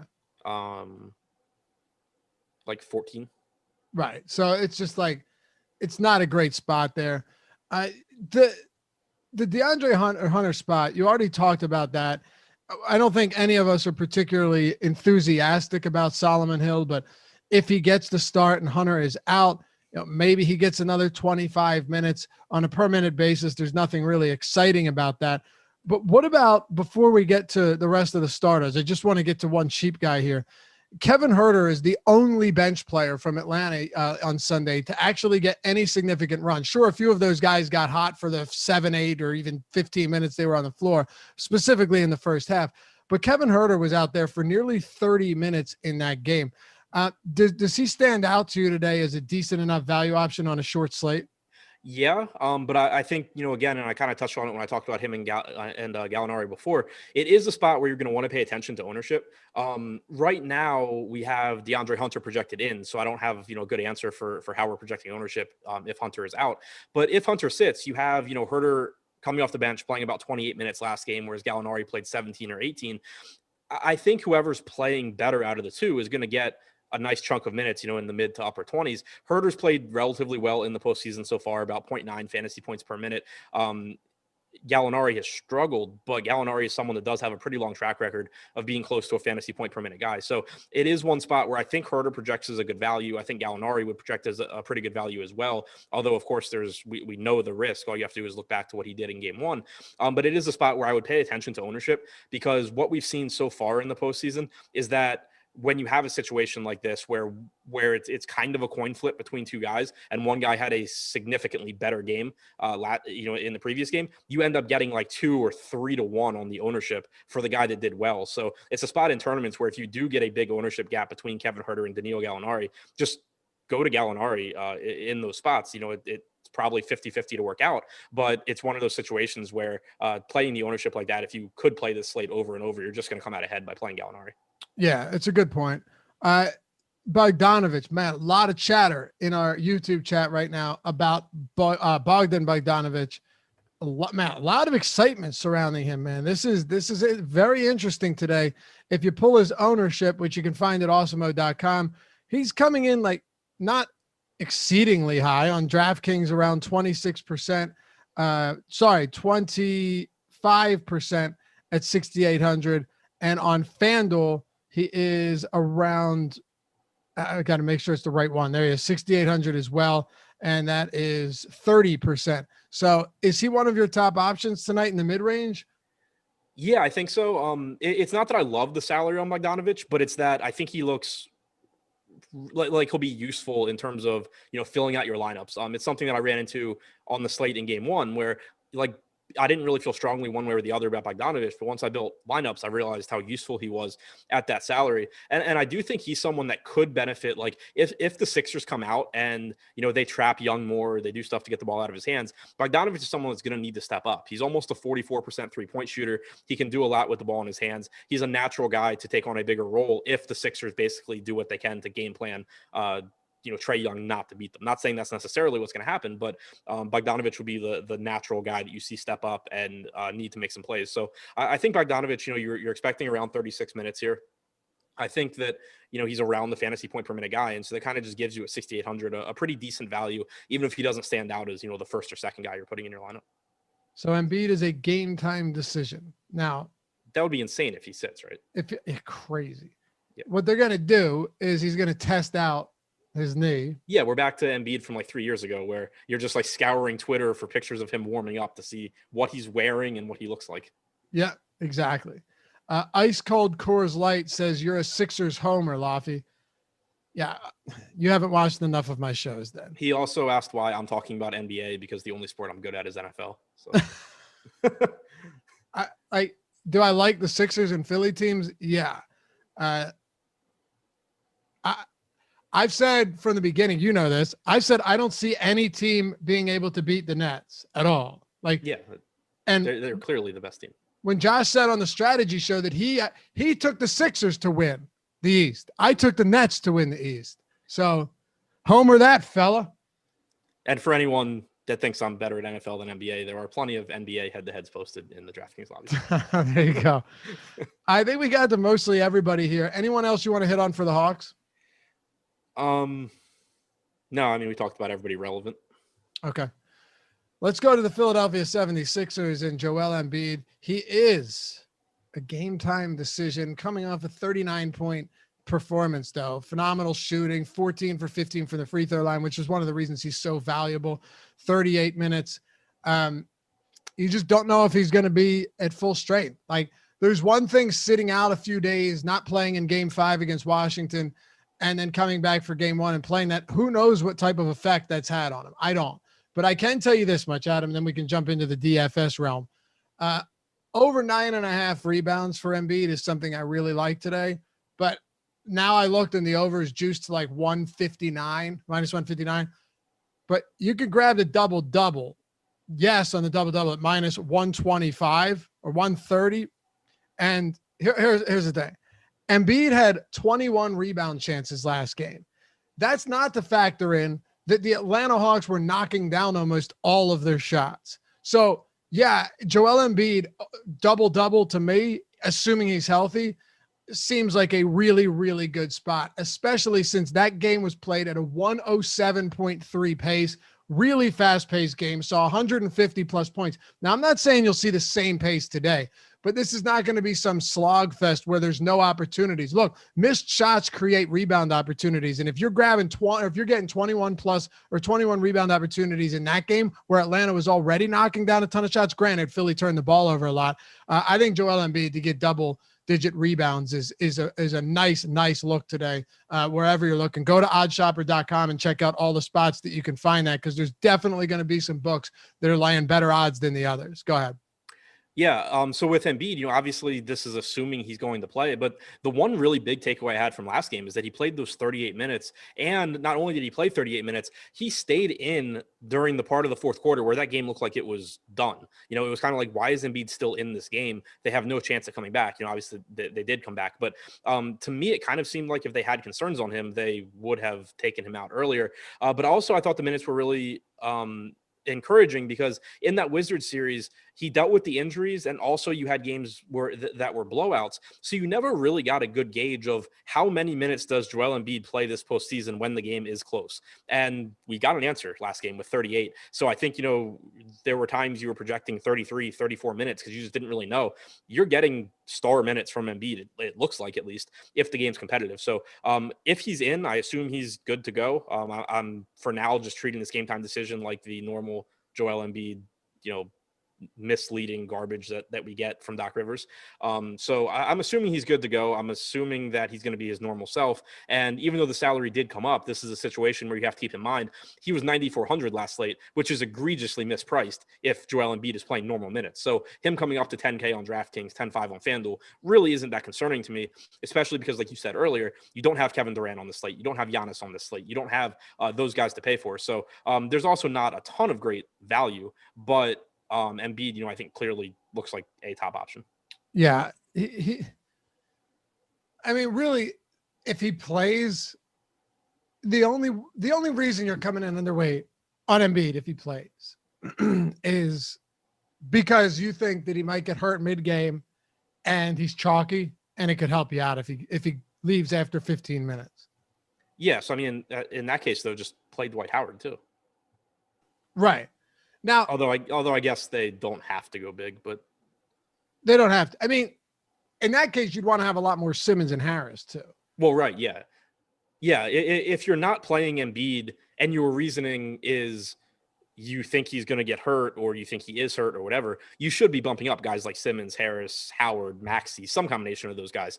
That's not to say, I mean, at $10,000, that's not to say if you don't have Joel Embiid, you should have Ben Simmons because, you're praying that he gets hurt. Like there's ways you can win without having a 10K guy. But if you are someone that's watching and saying, I think he's hurt, I don't think he plays this whole game, you should be doing what you can to get more of the guys that'll benefit if he doesn't. Yeah, and it also isn't to say that if you have Joel Embiid that you shouldn't have Simmons or Harris. Yeah, that too, especially, again, 2-game slate, very reasonable pricing. Neither guy, both guys are better without Embiid, especially Harris. But Ben Simmons at $8,100 on DraftKings, Harris at $8,300. There's no reason you can't play them even with Embiid if you can afford it. Let's talk a little bit about Harris and Simmons here. Forget about what's going on with Embiid right now, because look, all you and I know is that if Embiid plays, you have to assume that he's going to get his full allotment of minutes. The last game, there were a lot of the skeptics that said he's going to look like shit. He's not going to play well. I went into it having zero. I had questions coming in on Twitter like crazy. What do you think? Because, Sixers. I have no idea. My guess is as good as yours when it comes to something like this. Like the information that I have and you have is as good as anybody else's that knows how to work Google or work Twitter. Like we just don't know.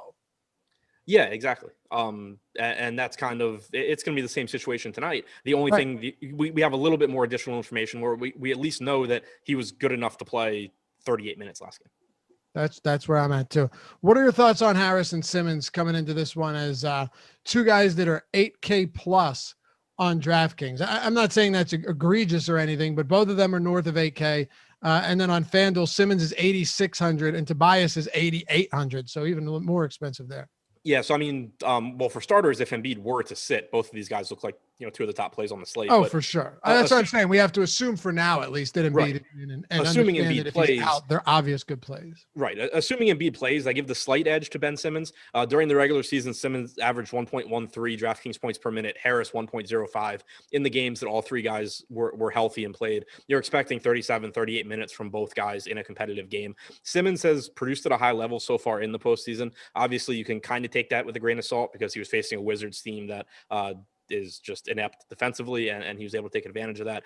But you still, I think, on average, you're going to see, assuming Embiid's in, are going to see better per minute production from Ben Simmons, and he's a little bit less expensive. So I think Harris is fine just because, you're expecting 37, 38 minutes, and he's a greater than 1 fantasy point per minute guy. But I think the edge goes to Ben Simmons at a little bit cheaper price tag. Okay. Seth Curry is kind of an interesting one here because he's one of the guys that can rack up points pretty quickly.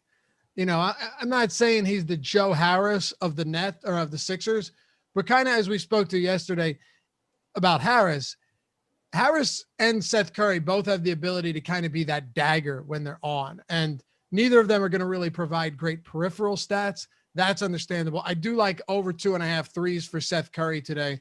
He's actually knocked down 3 or more threes in all but one game in this postseason. So that's encouraging. Or I'm sorry, all but 2 games. So 4 of 6 games.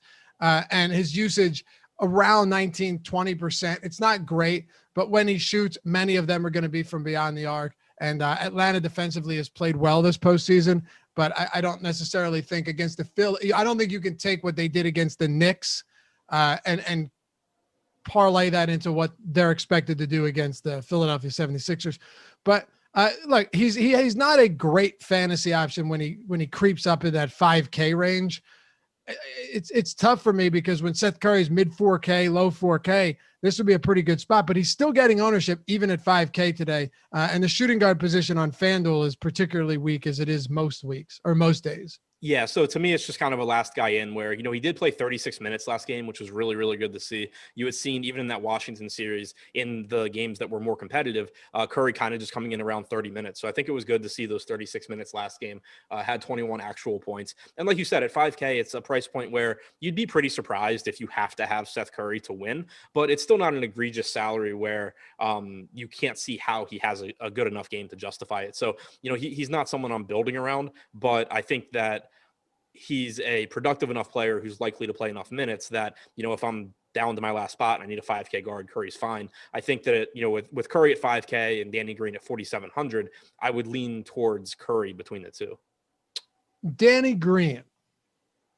Danny Green. This is like one of the weirdest spots today because he is cheap. He's been playing decent minutes, but my God, he's been bad. I mean, he's been bad to the point where I already hit under 14.5 points, rebounds, and assists on a guy that's playing as many minutes as he is. If they go and do, if Danny Green is not assigned throughout large stretches of this game to Trae Young, do you think he could run the risk of seeing considerably less minutes? Could you see more Thibault?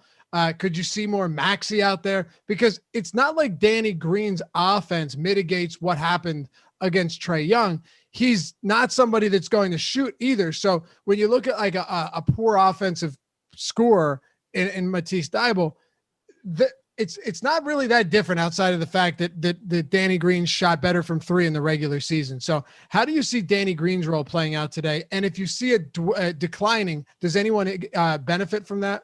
I think it probably depends on how the game's going in a couple of areas. For one, whatever. So, and this is obviously going under the assumption that Danny Green is not tasked with one-on-one defending Trae Young.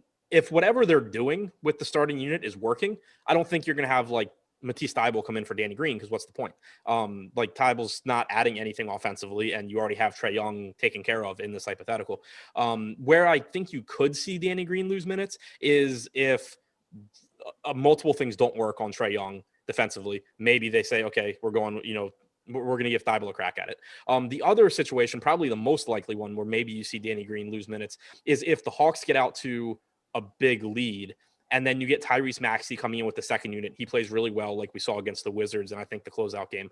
That's a situation where, if Maxey's playing well, and especially so, like, let's say that the Hawks have a lead, but it's not Trae Young going nuts. Let's just say the Hawks have a lead. Trae Young is the defensive plan on Young is doing adequately, and then Maxey comes in, goes on, one of those personal runs where he gets the Sixers back in it. You could very easily just get extra minutes from Tyrese Maxey in place of Danny Green. So that's where I think, you run the risk with Green, but I don't think it's the most likely scenario. I think that, he played 30 minutes last game. I think on average, you're going to get around 30 minutes here. It's just that he doesn't do a whole lot in his 30 minutes either. Yeah. I think the Maxey thing is more than anything, just like you said, if he gets hot, you're probably going to see some extended run for him, because why not? Right. And it was actually 2 games. It was game 4 where they lost, that he kind of gave them a jolt and turned things around, even though they dropped that game. And then game 5 where they got the win, he was out there just a big energy guy and pretty much all over the place. So if he comes out and shoots 2 for 8 again, like he did last game, I don't see any reason for Doc Rivers to give him more minutes. So I wouldn't say, because somebody asked if Embiid is out, do you think Maxey benefits the most? It's hard to say. They could start Tobias Harris at the 5 and Matisse Thybulle. They could start Dwight. They could start Mike Scott. Like, there's a lot of and play him 15 minutes in the game. There's so many different variations of what Doc could do with this lineup that it's really hard to try and predict what it's going to be, Adam, especially in a matchup that we haven't seen before. Yeah, exactly. It's kind of just to some extent, I think it depends on what the score is and who is playing well, and kind of what do the Sixers need. Obviously, if you're protecting a lead, Maxey's not taking it from Danny Green. If anybody is, it's Matisse Thybulle. If you're playing from behind, you're more inclined to just let Tyrese Maxey, see what Tyrese Maxey can do to try and come back. So I think that, again, though, like, my guess would be Doc Rivers is probably sitting there expecting Danny to play around 30 minutes tonight, expecting Tyrese Maxey to play 13 or 14. But you can pretty easily see how certain things that happen in the game could change that. Theodore Parson says, so if Philly waxes the Hawks, some people think, wouldn't Maxey get blowout run? No, not if. I mean, waxes, if it's like if it's the Brooklyn Milwaukee game, sure. Exactly. Right. If it's a wax where you're talking like a 20-point lead going into the 4th, no. That's just not how they work. Like that's regular season anymore. No. The starter is still going to play till the final few minutes of game. So yeah, like Doc Rivers isn't going into the 4th quarter of game 2 of the series saying, yeah, I'm up 20. I think now's a good time to sit Embiid and Simmons and Harris and empty the bench. Right. And I don't think anybody here is saying they're going to be up by 40. Like, do I think they even the series up?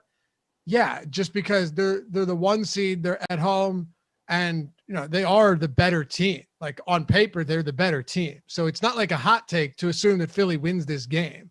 But no, I'm not saying they wax Atlanta. I think Atlanta is a pretty good basketball team that gets slept on, actually. Your final thoughts on Philly before we talk Clippers in Utah? Yeah, I mean, I think that's pretty much it. Like Embiid, if you can get to him, is great. Simmons, I think, is underpriced, where I would expect Simmons is like the easiest guy to get to from the Sixers. Harris is fine if you get there. Same with Curry. Large field tournaments, I can see having some Maxey at 3,900. But again, I think you want to pay attention to who in those lineups with him. You probably don't want Maxey and Green together. You probably don't want Maxey and Curry together. You're trying to think of a way where Tyrese Maxey is in the closing line of a semi-competitive game. Normally, if that happens, it means the Sixers are playing behind, and it means he's taking minutes away from one of the guys not named Embiid, Harris, or Simmons.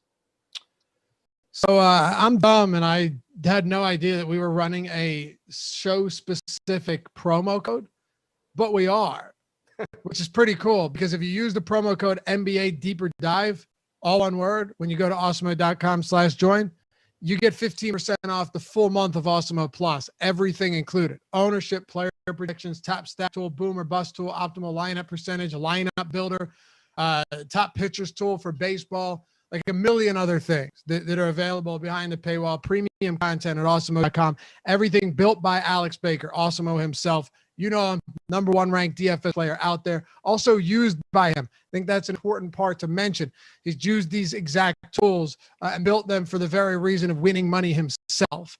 And they're available to anybody. If you use promo code NBA Deeper Dive, one word, you get 15% off the entire month. Take advantage of that. When you do, too, look into getting the lineup or the Fantasy Cruncher add-on if you're looking to MME, if you're looking to find a way to automate constructing your lineups. And also join the premium Slack chat that comes with this, where you can talk to the pros, you can talk to all of the guys here that jump into office hours and help you fine-tune your game and help you make decisions that are better going forward and better the way that you play DFS, from Steve Buzzard to Alex to Josh to Ben to Adam and all of those guys in the Slack chat. Of course, it's a good community with a million different channels in there as well. So awesemo.com/join. Use that promo code NBA Deeper Dive to get 15% off. And if you're not ready yet, right? Not ready, you enjoy the free content, but you're in a position to sign up to become a paid member, totally cool. But check out the free content that we have today that's usually behind paywall. NBA player projections free,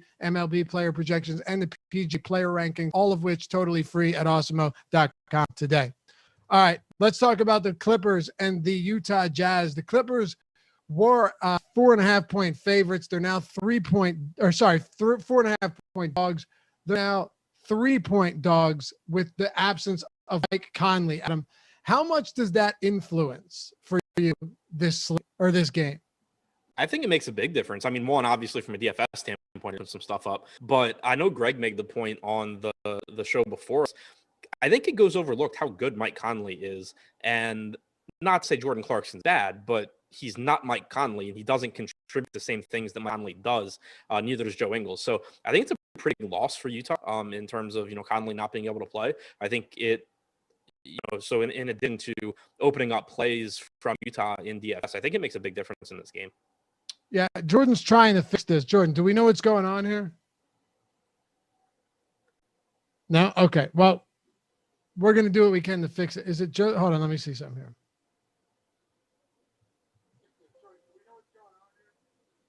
Oh, look at that. I think we're getting better. What was the audio choppy as well? Was the audio skipping? Okay. All right. Sounds good. Jesus says Awesemo sucks. Thanks, pal. Appreciate you understanding. All right. So let's talk about the Clippers, Adam. Kawhi Leonard and Paul George at the top. As a matter of fact, Kawhi Leonard and Paul George are two of the four highest priced players on this slate. So when it comes to both of them, my first question for you is, can you play both of them confidently in the same lineup tonight against the Jazz?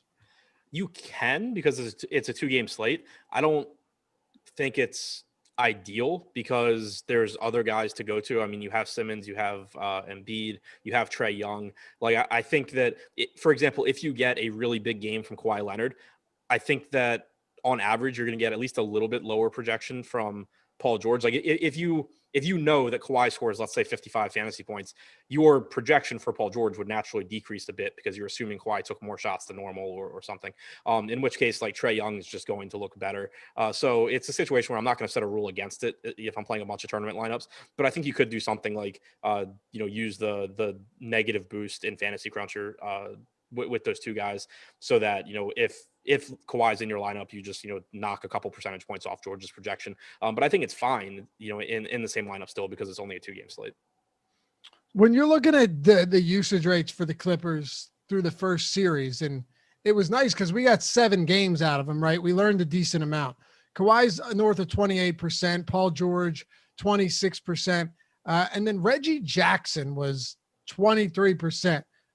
You would almost assume that what we saw from Reggie Jackson was fluky, just kind of good, unsustainable shooting. But there were games going into, like, game 6 going into the fourth quarter, Jackson led the Clippers in field goal attempts. Crazy stuff. And it's not to say that he's had insane usage whatsoever, but he has been attempting essentially as many 3-pointers as he wants every single game, Adam. And I want to talk about that a little bit because his 3-point volume has been absurd in the postseason. Yeah, 8 3-point attempts per game so far in the postseason. Obviously a crazy number for Jackson. The thing that makes me feel the best about him going forward, obviously it's still, he's going to take a backseat to Kawhi. He's going to take a backseat to George. He has a tough matchup against Utah. We know all that. But even though it kind of seems like he did some things during that Dallas series that were not sustainable, he averaged 0.87 DraftKings points per minute in those 7 games.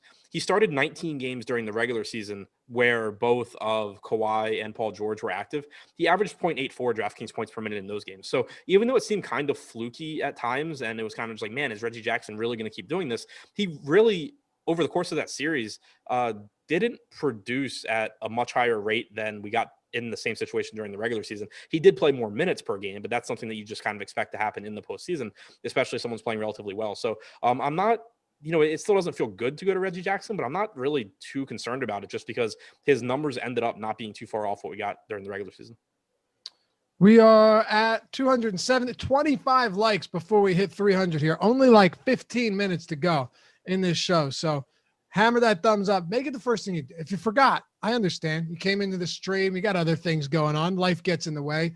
Take that split second to hit the thumbs up and subscribe to the channel if you haven't done so yet. We're looking to get to 60K as soon as possible. Keep growing this channel and putting out the best free content we can. Can't do it without you. Can't do it without the subs and all of that stuff. So appreciate you guys. And if you want to join the channel, you see the badges down there. You see the emojis and a few other things. Like I said, we're still rolling stuff out this week. I didn't forget about any of that.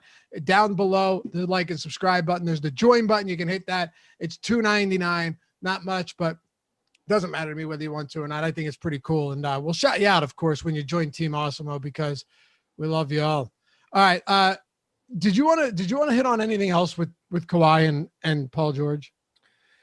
Just that they're going to play huge minutes. I mean, both guys averaged between 40 and 41 minutes per game in the first round. There's no real reason to think that changes up here. The matchup, of course, is a bit more difficult going up against Utah, but both guys look really good. I think with Kawhi, too, it's important to keep in mind how weak the small forward position is today.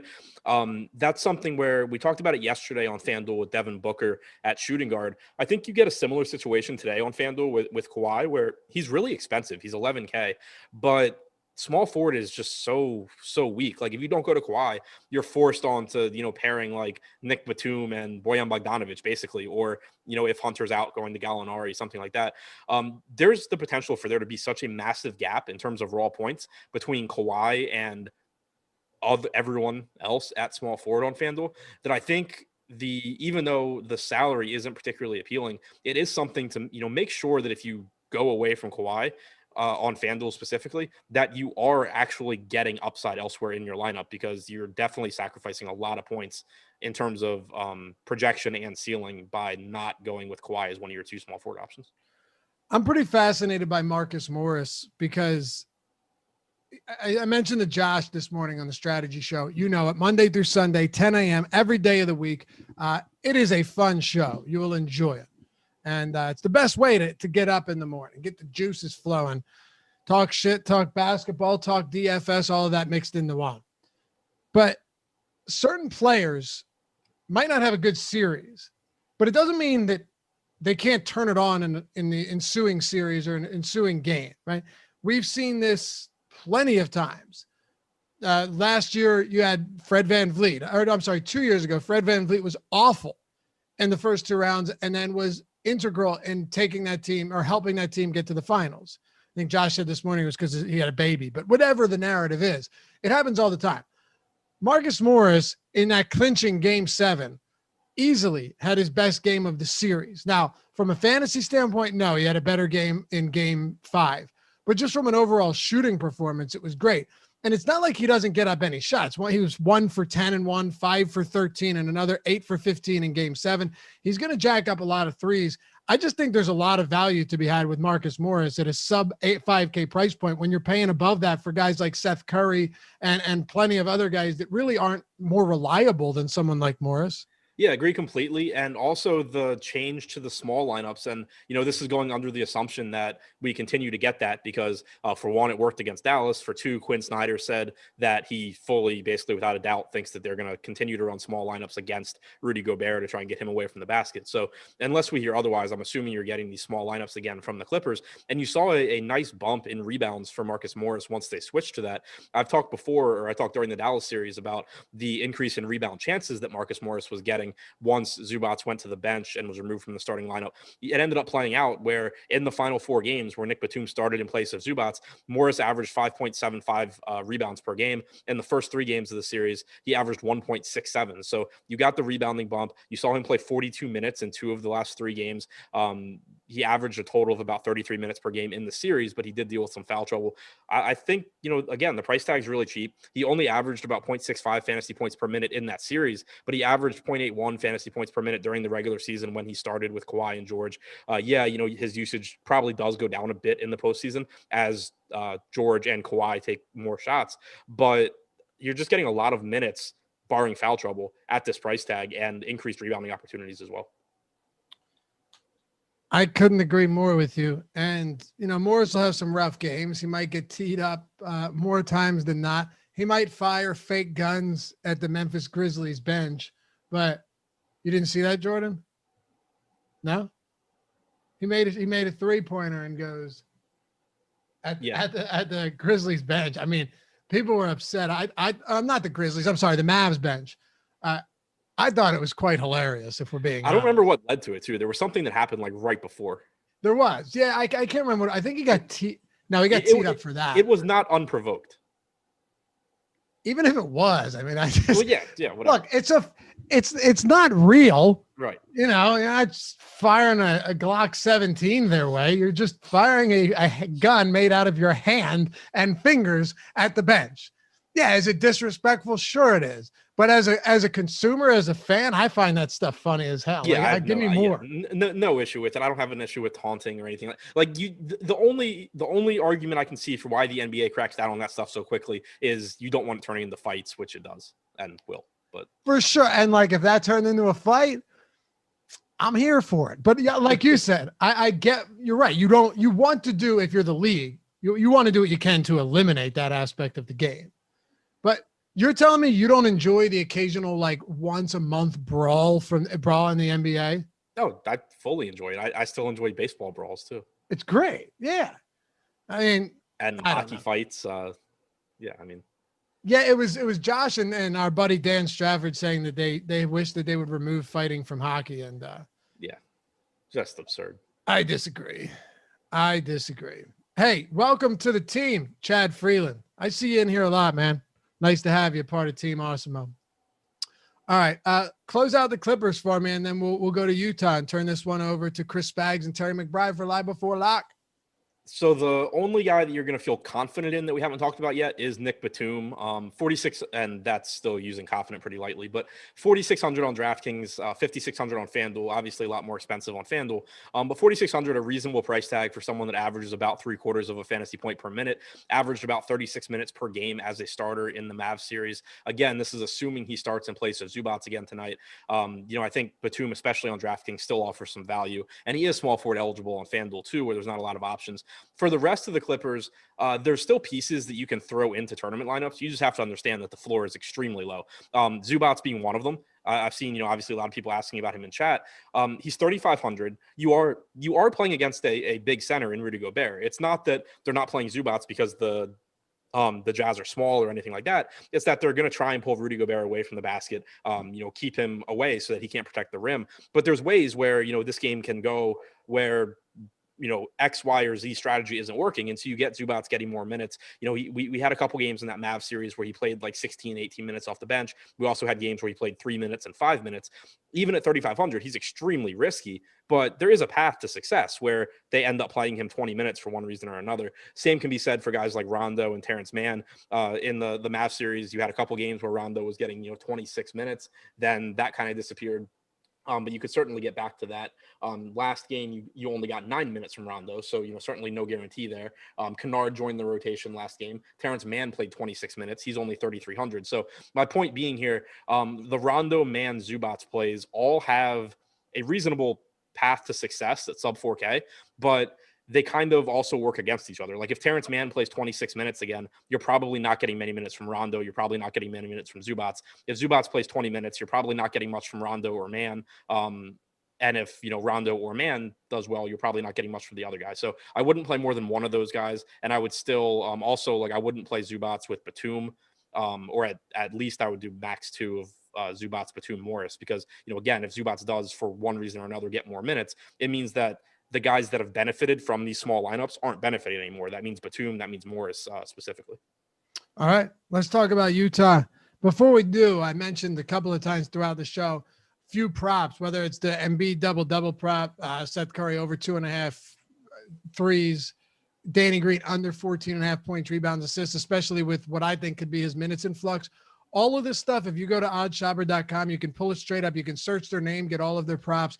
You can get props and bets really from anywhere, whether it's futures, whether it's today's, tomorrow's, yesterday's. I love that about OddsShopper too, is you can go back and look at, it's totally free, by the way. You can look at days, weeks, months past, and all of the lines and odds that you're trying to see for historical purposes. But the biggest thing is being able to shop them from FanDuel to DraftKings to MGM to whatever else is on there, right? Bet Rivers, Sugar House, you name whatever's legal around you.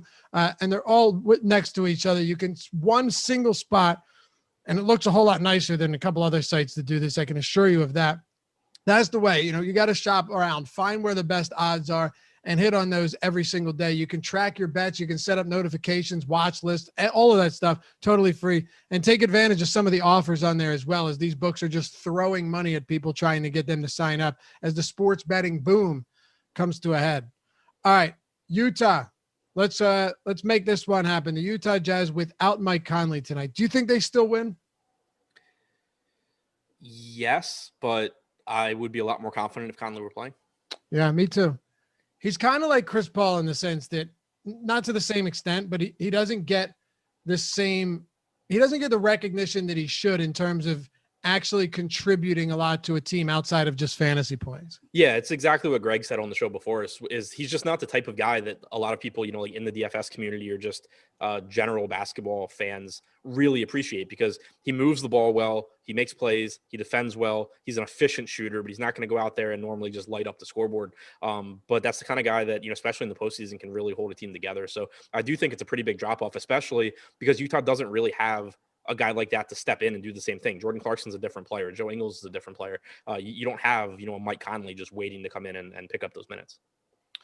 What do you do then with his absence? I think that's actually a good spot to start. We can talk Clarkson, we can talk Mitchell, Ingles, Royce O'Neal, anyone that could be affected even from a trickle-down effect of Mike Conley being out again today. And we have a decent amount of information given that he missed some games in the first series. Yeah, I think there's 3 clear guys that you expect to benefit when Conley is out.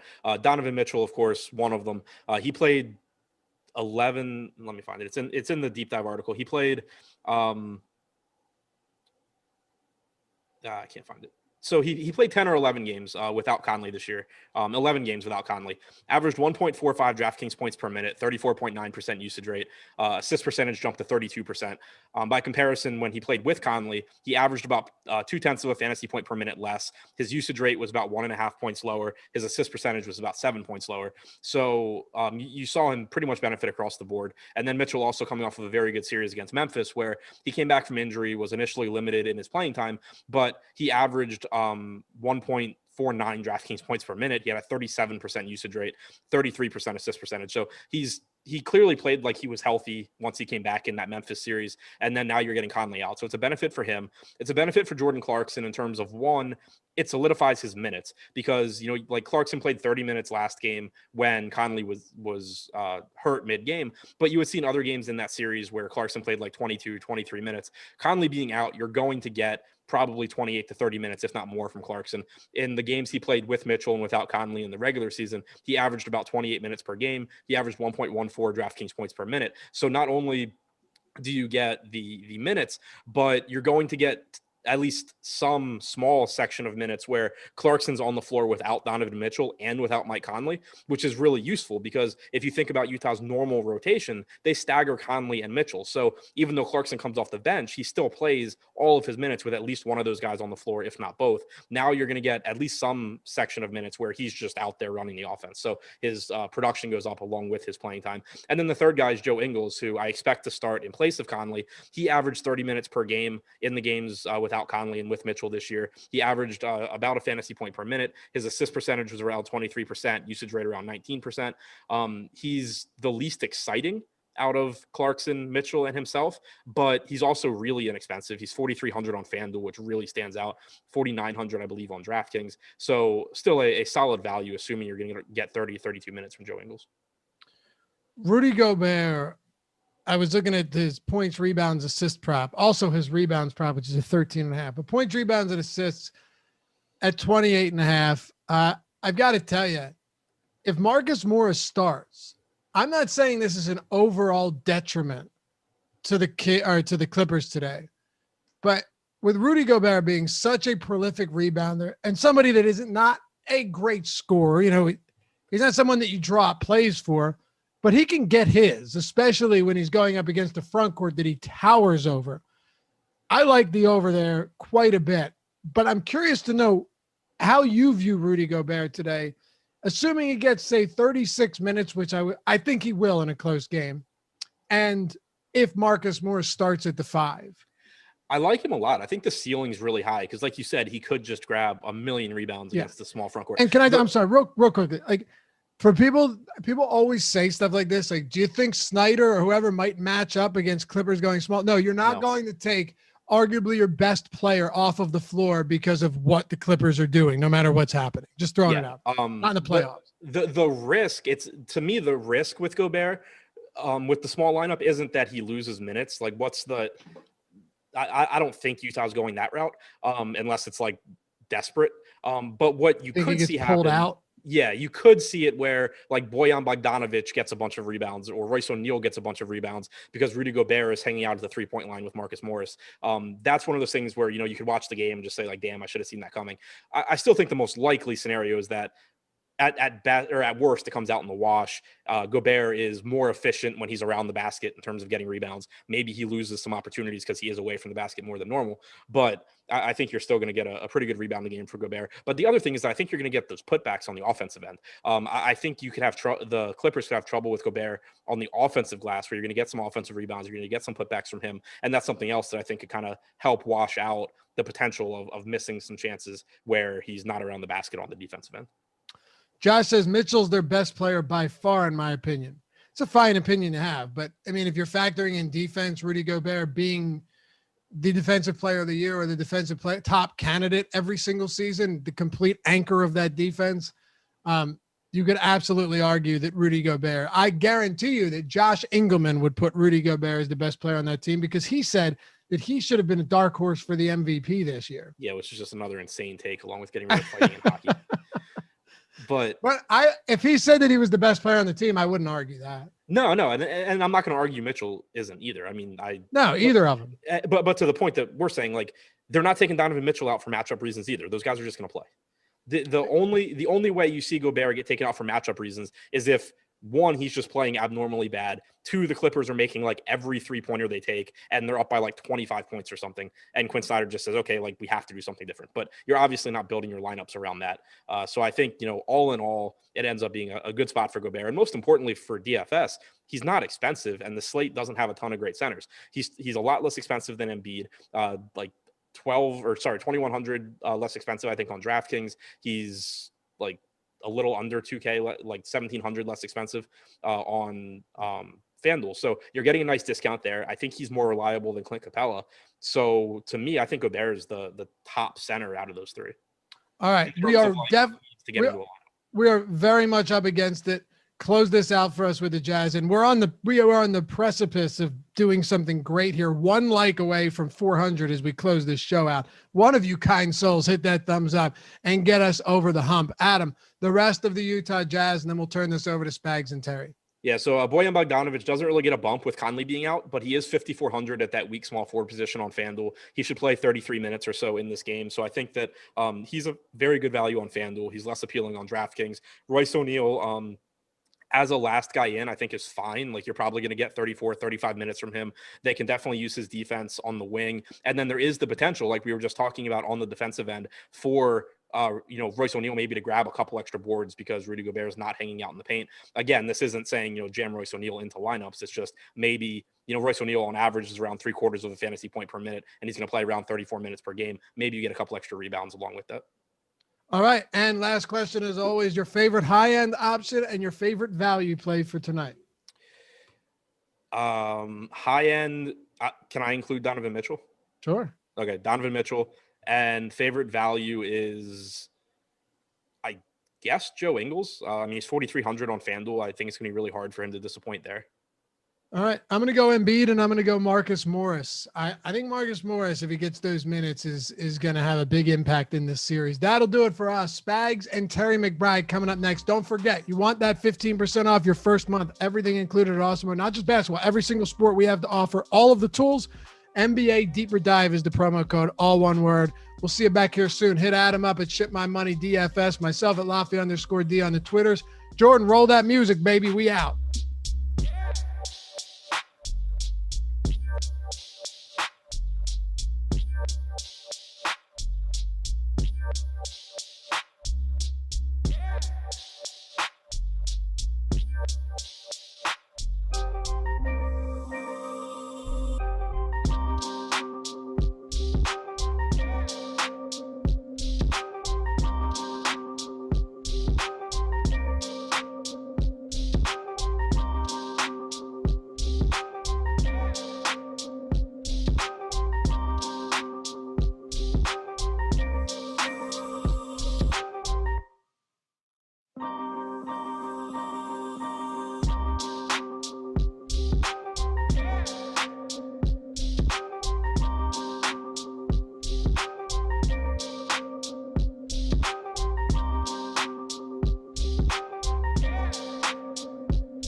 What is up, guys? You got yourselves about 55 minutes left until lock today on DraftKings, Fanduel, and our sponsor, No House Advantage. And we are going to be here for that painstakingly, hopefully not editing these lineups for DeAndre Hunter news that'll be coming out over the course of this hour. But I am Chris Spags, joined once again by a man who was with me just a few hours ago, trekking our way through Major League Baseball. Now it's another sport, another time to provide content for you guys out there. And he's our Director of Customer Success at Awesemo and all around a swell human being, Terry McBride. How you doing, Terry? Doing pretty good, bud. Not too much changed in the last couple of hours, except I crammed my head full of some NBA updates, catching up with some news on the slate. And yeah, I was hoping we'd get that Hunter news before we got on here, but we'll do what we got to do and we'll fight through it. I think we've got some good stuff to talk about. We're really bouncing between slate sizes, you and me. We went 3 baseball games yesterday, 15 baseball games today, and now 2 basketball games tonight. So should be interesting, though. I think it comes together in interesting ways. Yeah, there is definitely a lot to be paying attention to across the world of sports. And one way to take advantage of that for yourself, whether it be for the NBA, for the MLB, is go use the promo code NBA live before lock at awesemo.com/join. Get yourself an Awesemo Plus pass for all the data that we reference on these shows. Player projections, ownership projections, the boom bust tool for NBA, top pitchers, top stack for MLB, all the stuff that we have, top fighters tool for MMA. It's really, there's an individual tool for pretty much every sport, and they add a lot of value in addition to the player projections and the ownership projections. So go to awesemo.com/join now and use that promo code NBA live before lock for 15% off your first week of Awesemo Plus. And also make sure to go check out No House Advantage, who's changing the game of daily fantasy sports, bringing a prop betting style approach where you're competing against your peers in player prop offerings, GPP style format on there, using the player prop data that's done so well for people across the betting this year. In addition to No House Advantage, go play over there and check out all their player props, over 500 player props offerings. That makes them the largest provider of player props in the industry. And they also have a deposit match bonus of $20 when you use the promo code Awesemo. So go over to nohouseadvantage.com. And in fact, let me just refresh the page and see some of the top plays. According to Awesemo today on No House Advantage, but if you were to take the under on Shake Milton's points plus rebounds plus assists, that has a 100% chance of hitting the under today, according to Awesemo. Obviously, Shake getting squeezed in that rotation recently due to Tyrese Maxey playing better. And Joel Embiid's rebounds, assuming that he plays, looks like one of the best over bets on the board. So some decent 10 and 9 pointers over there on No House Advantage. Go check those 2 out. Make sure to check out the No House Advantage projections on the site as well if you are playing over there.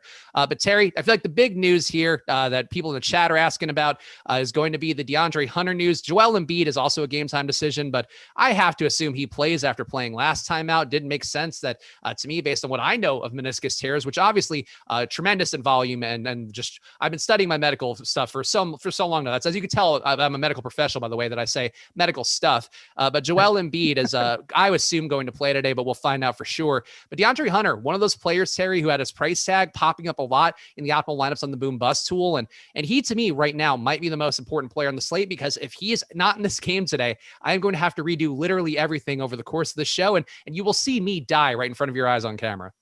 Yeah, that'll be a fun one to watch for. Hopefully he goes, we've got him projected as in. That's how he's looked, kind of coming up to a lock here. 4,800 on FanDuel, 4,100 on DK is a phenomenal price tag. He's one of the most highly optimal plays on the board, coming up with a ton of positive leverage right now as well on our boom bust tool. So there's every reason in the world to like him unless he doesn't play. Hey, speaking of doesn't play, real quick with that No House Advantage, it's important to note, you mentioned if he doesn't play, if Embiid doesn't play, do not play that rebound prop, because if he doesn't play, you don't get credit for it. So that's not a lock if he doesn't go. But yeah, I think Hunter's very, very much on the board, going to be a significant part of success tonight. And, the main value angle toward the top of standings, if everything, how it looks, holds up. So he's a must if he's in. If he doesn't go, we're going to be scrambling around for replacements, and there's not that many at that price range. So it's going to be an interesting key inflection point for the whole slate. Yeah, we'll certainly see some more minutes going to Kevin Huerter. If DeAndre Hunter were to be ruled out, he was the big beneficiary last time out. Danilo Gallinari also can push for some minutes at the position, and Solomon Hill did pick up that start last game. As people in the chat were pointing out, I think Ryan just said I could swap directly over to Solomon Hill, which is not an option that I would like to take today, but definitely going to be a news item we're going to be keeping tabs on throughout the show, both for you guys out there as well as for myself. So we are both mutually motivated here. And speaking of, guys, hit that like button if you can. Laffy and Adam did a great job getting this over 500 likes, but let's get it to 600 likes. I feel like that's an easy request here, given that we are just shy of 1,800 people. So help us out. Hit that like button now, and shout out to all the regulars in chat, as like Ryan, Tony, Josh, even Bulldog CWB. We're happy to see all of you guys in here. I don't know why I just said even for him, but really everybody else in the chat. We all the way down to that guy. Yeah. Bulldog CWB, who needs him? But anyway, glad to see him here. No, we are glad to see all you guys here. So help us out, hit that like button. And we all are in this together in the name of profitability. So let's talk about and the Embiid news. I feel like we can talk about him more, but I think we all know he's going to be a good play if he's in. It's going to clearly ruin everything if he ends up being out, but I don't want to talk about that outcome yet, just for my own sanity and for, I think it's the sake of saving time. One thing in the late game though, Terry, that I'm curious your thoughts on is Ivica Zubac, a player who has been sort of squeezed from the rotation and that last series for the Clippers. He has been a guy who's seen upwards of 20 minutes, maybe a little bit above that in some of the games against Utah this year. And that was him playing off the bench. He was not a starter at that point. It was going to be, I think, Serge Ibaka coming off as a starter in all those games this year. But this spot for Zubac, I think logically, you would think you need to see a big man in there going against Rudy Gobert, or Rudy Gobert will feast as he's done countless times throughout the year. I feel like his game against the Warriors in particular, the best example of what a Rudy Gobert does against a small ball lineup.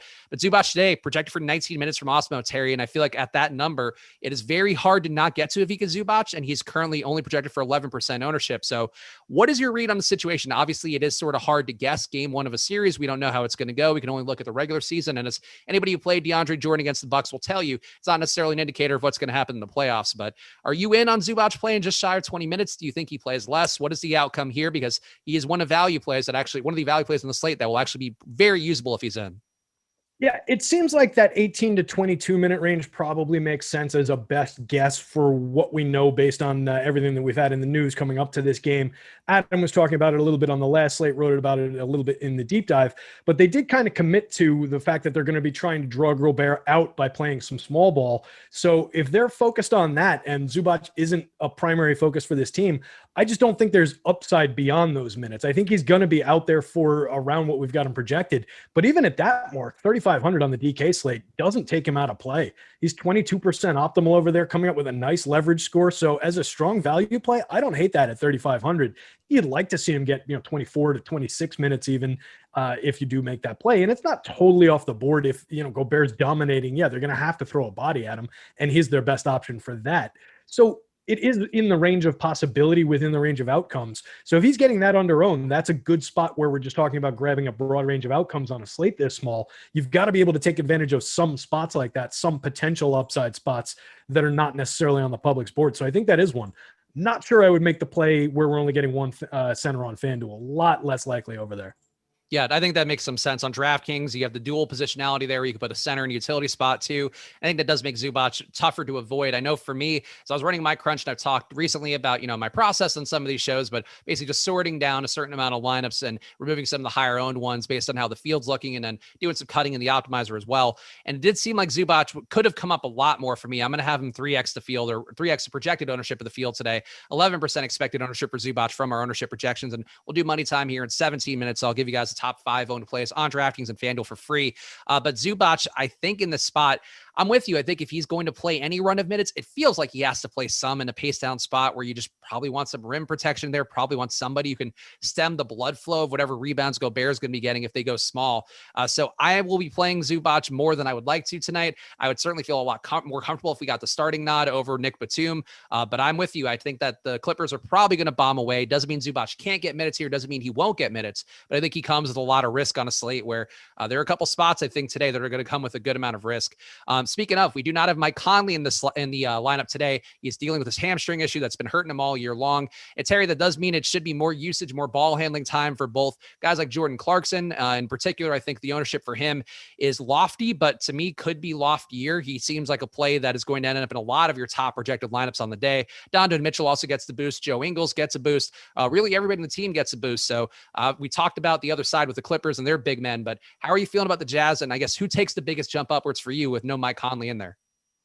Yeah, I like going to Clarkson. I like going to Ingles when Conley's not out there. They both get little boosts. Ingles in particular, a lot of the time off the radar for people, or at least maybe a little less on the radar in terms of the boost that he gets in his assists and things like that. So I like getting to both of these players. Just taking a look at how Adam wrote it up in the deep dive, is 10 games without Mitchell active, or with Mitchell active rather, and Conley inactive during the season. Clarkson was 1.16 DK points per minute, 28.3 minutes per game. That's a solid value at price if he's giving you that. Joe Ingles, similar story, similar sample. He was 1.11 DK points per minute, 30 minutes per game in 11 games with Conley sidelined and Mitchell active. So both of them have nice opportunity at the salary. there's every reason in the world to get to them. They're both going to be popular enough on this slate, but there's a little bit of leverage on FanDuel, and there's actually a decent leverage score on Clarkson rather, on the DK slate, where you get him at two different guard positions. You can move him around the board a little bit. So I like both plays. Ingles getting a little bit more owned over there in terms of the leverage score, a little bit negative leverage, but it's fine. You can move him between guard and forward. He's only 4,900. So it's fine to play him, move him around the board, just try and roster him in unique ways with unique combinations of other players. But he's not at some massively negative number that he's, becomes unplayable or anything like that. On the other side, on FanDuel, he has the better leverage score, Ingles, getting him at shooting guard as opposed to getting him at the point. I think there's just more to do with the shooting guard spot. So I really like Ingles over there. So it would be a cross sites play, but both of them are in play on both sides. So here's something, and I think this might be a higher level strategy question in general, which I'd be curious to hear your thoughts on, Terry. But I've been noticing, and if you guys have been following me since I had my recent success on DK, where I've been trying to make this money last as long as possible, which is tough to do, especially with the showdown slates. That'd be my one recommendation for anybody out there who has any sort of decent wins when you are trying to roll that bankroll forward. Be extra cautious with the showdowns, because those you can have the best takes in the world, and then have a night like Friday night where there's 1,000-way chop of the chalkiest lineup possible, and that's kind of a downer with that one. But I've been trying to watch the ownership, and I do feel like, and really abide by it as much as I can, and certainly be mindful of the guys that are going to be the most important parts of the lineups that are projecting well relative to the ownership.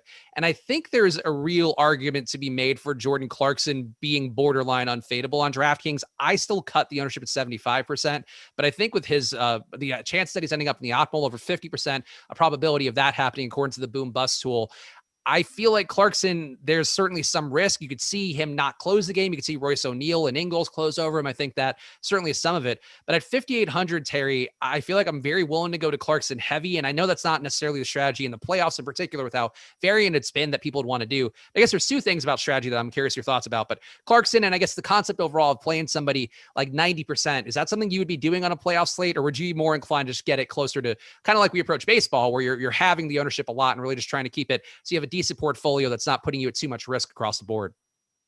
I think some of these guys who project to be supremely highly optimal, and Clarkson's a great example of that. Just looking at the board between all point guard and shooting guards on the DK slate, he's about 20 percentage points ahead in terms of the amount with which we're finding him in the optimal lineup in Awesemo simulations. That's a massive number.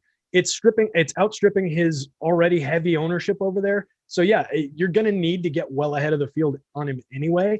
And I don't know that you're gaining enough by only going to 60% versus his 50, 70% versus his 50. You really want to press the gas pedal on that kind of a play when he's that positively leveraged, that likely among all the players at the positions that he's eligible at to be the most optimal play. It just makes sense. So yeah, those are smash spots. And for me, I'm willing to play extreme ownership in basketball. I'll take 90% plays. I'll take 100% plays. And I think it makes some sense on a 2-game slate where we've got fairly tight rotations in the playoffs to kind of zero in on a few guys who are going to be in that kind of a position and load up on those spots. And then if you want to rotate through the rest of the rotations, to put that clunkily, I think it makes some sense because we've got some predictability in there. So we can spread out in some of those shares in like the second point guard spot, the second shooting guard spot on FanDuel, on the DK slate, in the guard only spot, in the util spot. You've got some spaces to move these guys around the board where it makes a lot of sense to get to some of the best plays in heavy frequency.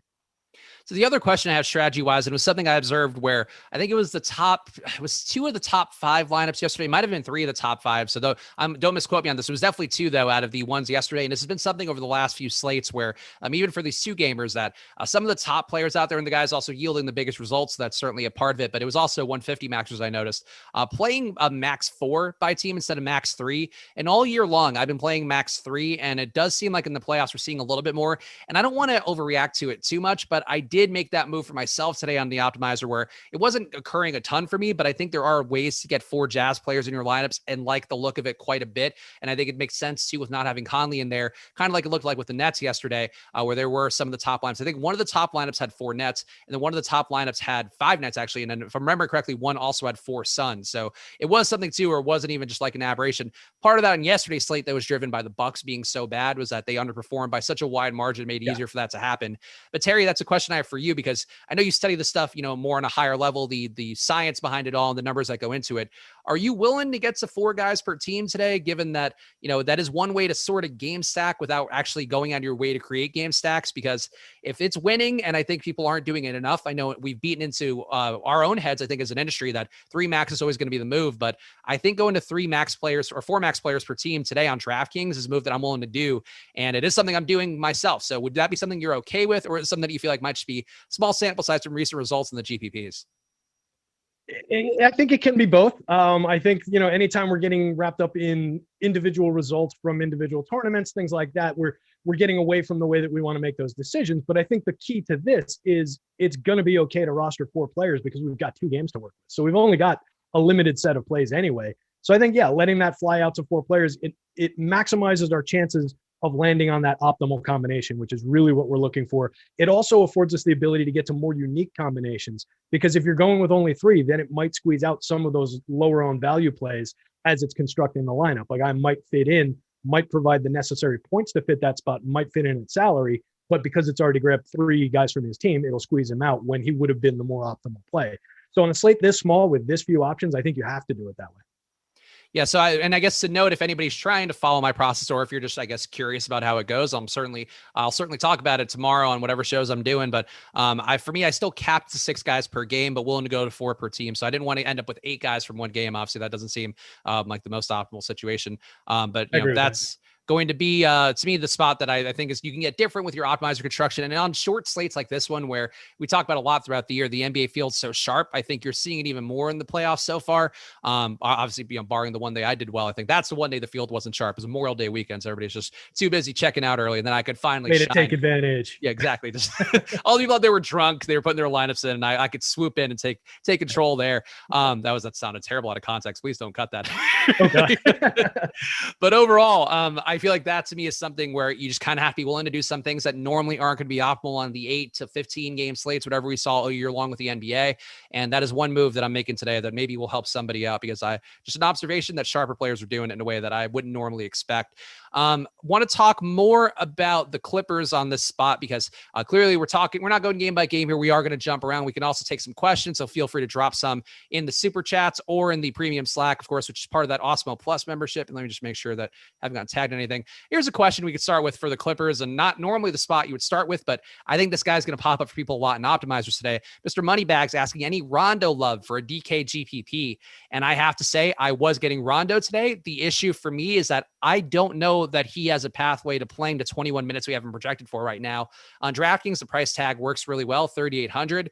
And there are certainly some ways here that things can kind of level out with where it was in that Dallas series, where Reggie Jackson sees the lion's share of minutes because he was playing the best by far, playing better defense than Beverly was providing better shot making than Rondo was providing. And Rondo was just getting gashed defensively too, that Reggie being able to make some shots and defend competently was a big difference maker over him. In this spot, I could definitely see them trying Rondo one more time in the hopes they can sort of get what they can out of him. But I think he comes with a lot of risk. So Rondo right now projects on DraftKings for 10% ownership, which I honestly wouldn't be surprised if that's a little bit more. And I have him at 13%. That was the most I can get to. I made sure to cut him a lot in the optimizer. But Terry, I'll ask you, are you willing to go to Rondo, given that it's very possible he could just be a very minimal part of the rotation, much like he was down the stretch of that last series when they needed those games more than ever? Yeah, look, I think there's narrative both ways for sure. It's going to be tough for him to get the full minutes that we need for him to really go off. But could he go out there and be Rondo in 20 minutes doing Rondo things? I think, sure, that's why he's on this team for, this role in the playoffs. And it's just not a spot where I expect a tremendous amount of upside anyway. So I don't know that I'm really going to be there. The cost is right. 3,800 on DK. You're getting him in the optimal lineup. And what you're really getting out of him is leverage. So if not a lot of the field is going to be there, that's when I want to get there. It's just a question mark on the minutes. If he's getting 22, I think we're great. If he's getting 18, I think we're dicey. So he's going to be a really fine line to walk. But it looks like he's got pretty positive leverage on both sides, which is really the key to a slate this size. So I think we do have to go to him. And yeah, maybe it was uncomfortable when I started talking about it, but I think it might make sense to get further over the field than I thought I would have come down, just based on how that part of it comes together in terms of other people not being there when all the other options at position are overowned outside of Clarkson. So on DK, you're getting Clarkson and you're getting Rondo at positive leverage at either guard spot, and then everybody else is getting negative leverage in some degree or other. Or actually, excuse me, Donovan Mitchell's got 1.6 positive. So just barely squeaking over the positive mark for Donovan as well. But yeah, I think he's very much on the board. Yeah, I think, and it's something with him too, where Bulldog in the chat, who got a shout out earlier, so now he's helping out after I gave him the inadvertent neg, I guess, to him in the shout out. But with this spot with Rondo, and it's something that I think I'm going to be trying more in Showdown, so keep that in mind. It's not something I've done yet, but it did occur to me during the first Mike James game against the Bucks. This is sort of two parts where I think they brought in Mike James for the playmaking, where they wanted to spread the floor out. They wanted to have a guy who can sort of shift the ball quickly to another shooter. And that's one way Rondo could get more minutes here, is playing that Mike James sort of role. But B, the second part of it is more of the DFS strategy part, where Mike James in that spot went off as on a day on the Showdowns where a lot of people were playing, myself included, were playing DeAndre Jordan because the minutes projections. I think Awesemo had him for like 9 minutes that day, which not an appreciable amount, just sort of a, hey, there's a possibility this guy gets minutes kind of amount. For a Showdown, that matters a lot. But for a slate like this one, Bulldog recommended playing Terrence Mann over him. I wouldn't hate the idea of just giving the guys under Rondo his projection and just seeing if one of Terrence Mann or Luke Kennard bubbles up. Kennard played some productive minutes last game and certainly can shoot too. I think Rondo's a good play, but I think he's a good play because of the price tag. Like what you're talking about, Terry, where he's in the optimal apparently 32.5% of the time, according to the Boom Bust tool.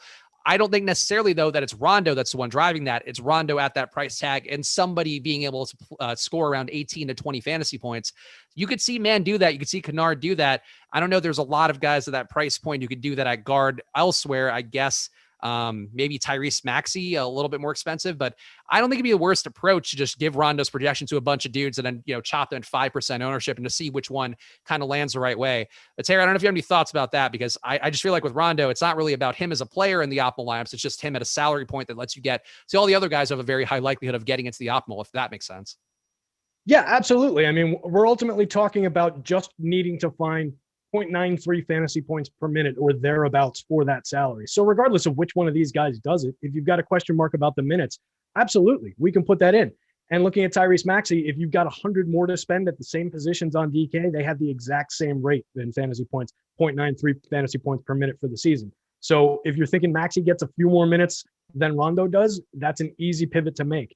And that actually brings us around to something that somebody said when we first started talking about that Hunter pivot, and saying, yeah, I can directly pivot from Hunter to Tony Snell. Well, you can, in terms of you can put that guy in that position, but it's not a direct pivot. You're not getting nearly the same fantasy production. Snell's like a 0.5 something fantasy point per minute guy. Hunter's like a 0.85 fantasy point per minute guy. So that's not a direct pivot, regardless of cost, regardless of positioning. Yes, you can plug one guy into position for the same salary.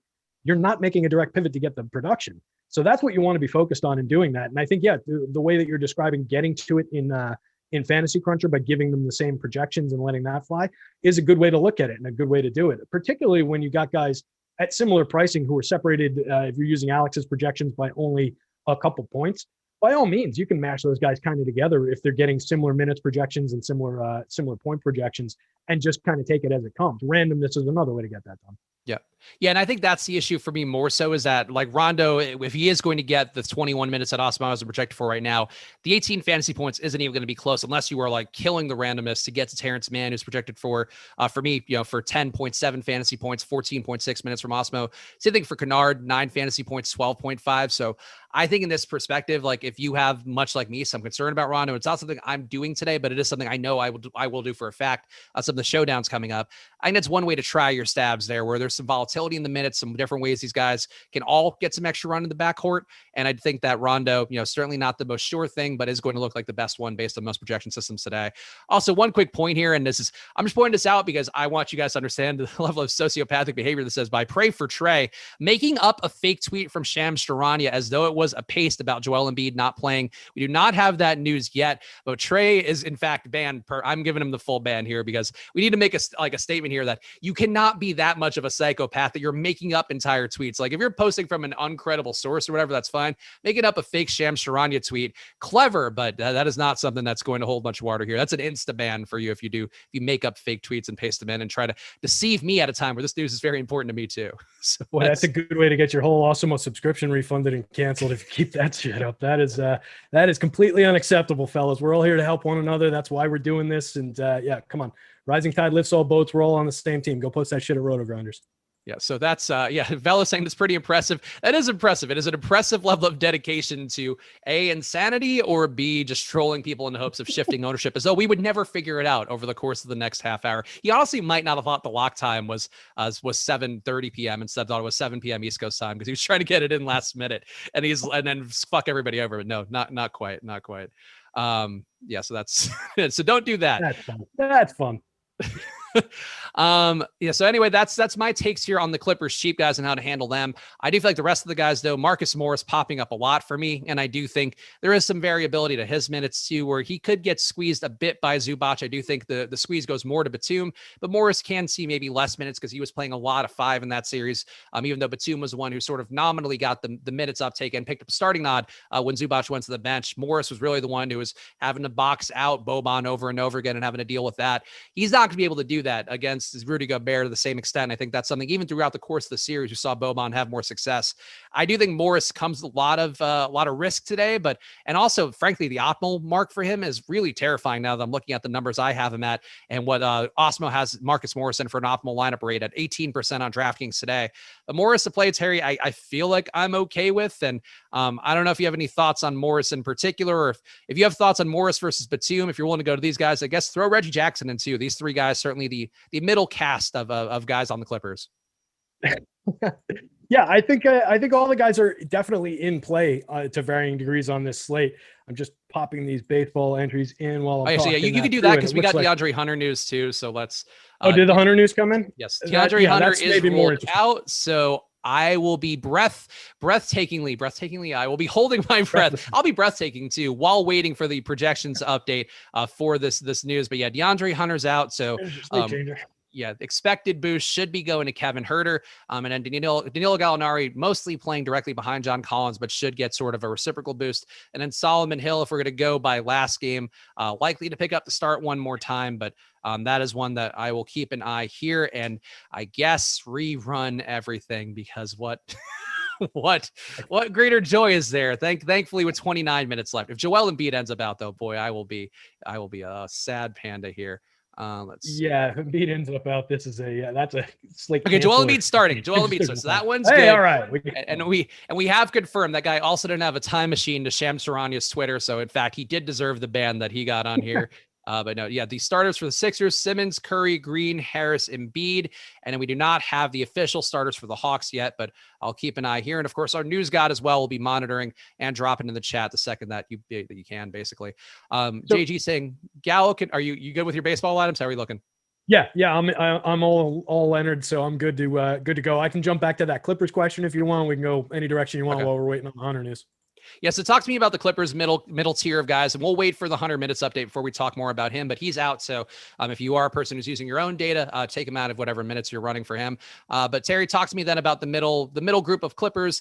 You have Reggie Jackson, Marcus Morris, Nick Batum. We talked about the cheap guys. So give me your thoughts on these guys here who've been useful parts of winning lineups recently, and it does seem like they'll be decently owned. Reggie Jackson, though, looking a little bit under-owned on DraftKings, and it looks like we'll be at about 40% of lineups on Fanduel. Yeah, and all three are on the board, like I said, to varying degrees. It looks like Batum is outstripping the other two in terms of the probability of being in the optimal lineup in our simulations. He's 4,600. You're getting him at both forward positions, so it makes sense that he's drawing that much probability. He's probably the least productive fantasy guy out of the group, 0.77 FanDuel points per minute throughout the course of the season. Jackson at 0.86, Morris at 0.81. We saw Morris's rebounds tick up toward the end of the last series, and I expect that that'll probably continue going forward. So he's got value here. We saw Jackson shooting a bunch of threes, so he's got value. So I think all three of these guys can absolutely deliver. I don't know how many lineups I would want all three of them and only one of the stars, as opposed to both stars and two of them if we're talking about rostering 4 Clippers. So it's probably something where I would mix and match my way through. I think just based on what I'm seeing on the leverage scores, it probably looks like Jackson is my favorite guy. He's the one that lands in the middle on the DK slate, but he's coming up. They compare all favorably between one another. The boom score probability is a little bit lower than you'd like to see, but this is kind of a spot where we don't have a ton of options. So we're basically just looking to roster and lock in some points with these guys from the mid range. So I think any one of them is fine, but I think if I was picking one to roster for me, it would probably be Reggie Jackson. Grab the most minutes, grab the most. I'm comfortable saying the most overall upside based on the scoring ability. Yeah, I mean, Reggie was shooting the lights out in that series, and certainly, as I mentioned, earned his way there with both the hot shooting and playing decent enough defense, better than Rondo has, and close enough to Beverly. He's not going to ever be the agitator that Beverly had, but he can keep a guy in front of him enough, especially compared to Rondo. So I'm with you. I think there's a pathway for Jackson to be there. I'm curious to see how this is going to go because one thing we haven't hit on yet, which is going to, for me, be greatly affected by the DeAndre Hunter being ruled out situation, is John Collins projects to me to be a very important play on my particular slate. And also I think out there overall, Awesemo had him as having, I think, a 40% chance of being in the optimal. I'm talking off the top of my head as I'm pasting things in the fantasy cruncher, but he had him as a 31% chance of being in the optimal today. I think that number is going to go up because of not having DeAndre Hunter in, and that is price tag. And this is going to be, I think our guy Eric Traub was saying in the chat earlier that I do plant my flags onto guys during the course of the show. I think that's somebody started saying on the channel that we all started planting flags into people across the channel, but I am planting my flag for the day firmly into John Collins. And here's my logic, Terry. Here's the price tag on Draftkings and Fanduel looks really strong. People hate playing John Collins. It's another part of it, though. Today does look like we have him for 50% ownership on Fanduel, 37% on Draftkings. Those numbers will come up because of DeAndre Hunter being out as well. But I do think John Collins last game too, we saw as the Sixers figured out, hey, we should probably double team Trae Young and not just leave Danny Green on an island trying to keep him from doing what he's been doing to everybody really all year long, but especially in the playoffs. They did get a lot more John Collins production that second half. I think same thing for Kevin Huerter, but I think these guys are sort of going to be the beneficiaries of Trae Young just getting them, Philly throwing everything they can to stop him. So Collins, I am going to be more comfortable with than I normally would be, Terry, but talk to me about this, because am I going crazy on having John Collins? And I think I will have him in probably around 60% of my lineups today. Yeah, I think he's very much on the board, probably about to that degree. I think we're going to see we had him at about 29 minutes. That'll probably tick up maybe by one or two more as they shake out some of the minutes in this rotation. Like you said before, we're going to see some of that go to Herder. We're going to see some of it go to Gallinari. Between those two, I think they might end up riding the hot hand a little bit. So I wouldn't take Gallo off the board. But yeah, Collins is very much going to be in play. The one thing he's really got to do is avoid foul trouble. I think part of the reason that the ownership might be a little lower than it should be is that narrative around him needing to avoid foul trouble and playing minutes. Adam talked about that on one of the last shows as well. Taking out the game where he had a ton of fouls and fouled out in, like 10 minutes against the Knicks in round one. He's averaged a decent amount of minutes, over 30 minutes per game. So he's definitely in play. Should see about 30 minutes here. I think there's every reason in the world to go to him, and you get him at power forward and center on DK, which only adds to the appeal, adds to the upside. So I'm with you on it. It just looks like, the negative leverage is something you're going to have to sweat, but I think he's just one of the more viable front court plays on the site. So he's going to be in play. Getting to double the public ownership, you're walking a very fine line with them. But I think I think it makes sense at worst. Yeah, I mean, I think this is just a spot where I have to take on some more risk because I was getting more Marcus Morris just because I was trying to avoid John Collins. And I think with Hunter being out, the rates actually do take an appreciable jump up for John Collins. And this is me not even judging with his race or messing with them at all. And somebody in the chat was asking about money time. We'll wait until the ownership updates for that because obviously things are going to move around a little bit with no DeAndre Hunter. But in the spot for Collins, the numbers have been there all year long. I think the narrative makes sense too, where Trae's going to look like a better play because of the usage that goes around with no DeAndre Hunter. But I think overall that there are pathways for him to just perform under snuff today because of just needing that defensive attention to go his way for Philly to have a chance to win this game. I think they learned that last game, and I do think John Collins is one of those guys where it sucks. He has killed me at times throughout the year. There was one game where Clint Capella didn't start, and he absolutely murdered me that I will probably never forgive John Collins for. But on this particular slate, I feel like you have to be there. And I guess, Terry, the question I'd have for you is, I'm a John Collins guy. I've said that as my play for the day that I will unfortunately hear many angry tweets about later on. But Trae Young, Clint Capella, Bogdan, Herder, I guess any of these guys jump out for you? Because I have to say they're not jumping out to me as much as I would have thought based on just, the minutes that are going to go around and the boost these guys should get. Yeah, I mean, in terms of the point guard slate on FanDuel, I think Trae's very much in play. He's getting negative leverage over there. He's coming up about 30% optimal. He's owned more than that. Not a huge boom score probability because of the heavy salary, but I think he makes sense still. He's Trae Young. He's going to have to do a lot of scoring today, a lot of raw point scoring, setting up some of his teammates, like you mentioned, if he's getting all the focus from the Philly D, which it makes sense that he will. We saw them, kind of hit him with that in the latter part of the game the last time out. I don't know that Danny Green's going to be able to do anything more against him this time than he is the last time around. So we'll see how they handle him. But I just think there's a ton of upside on the board in terms of raw point scoring, in terms of fantasy point scoring for him, where compared to some of the other options that we've got on that FanDuel board at the position, you get Ben Simmons on the other side of that same game coming in with a little bit more highly optimal rate, but well underneath the projection in terms of raw point projection. You're getting him at a lower salary.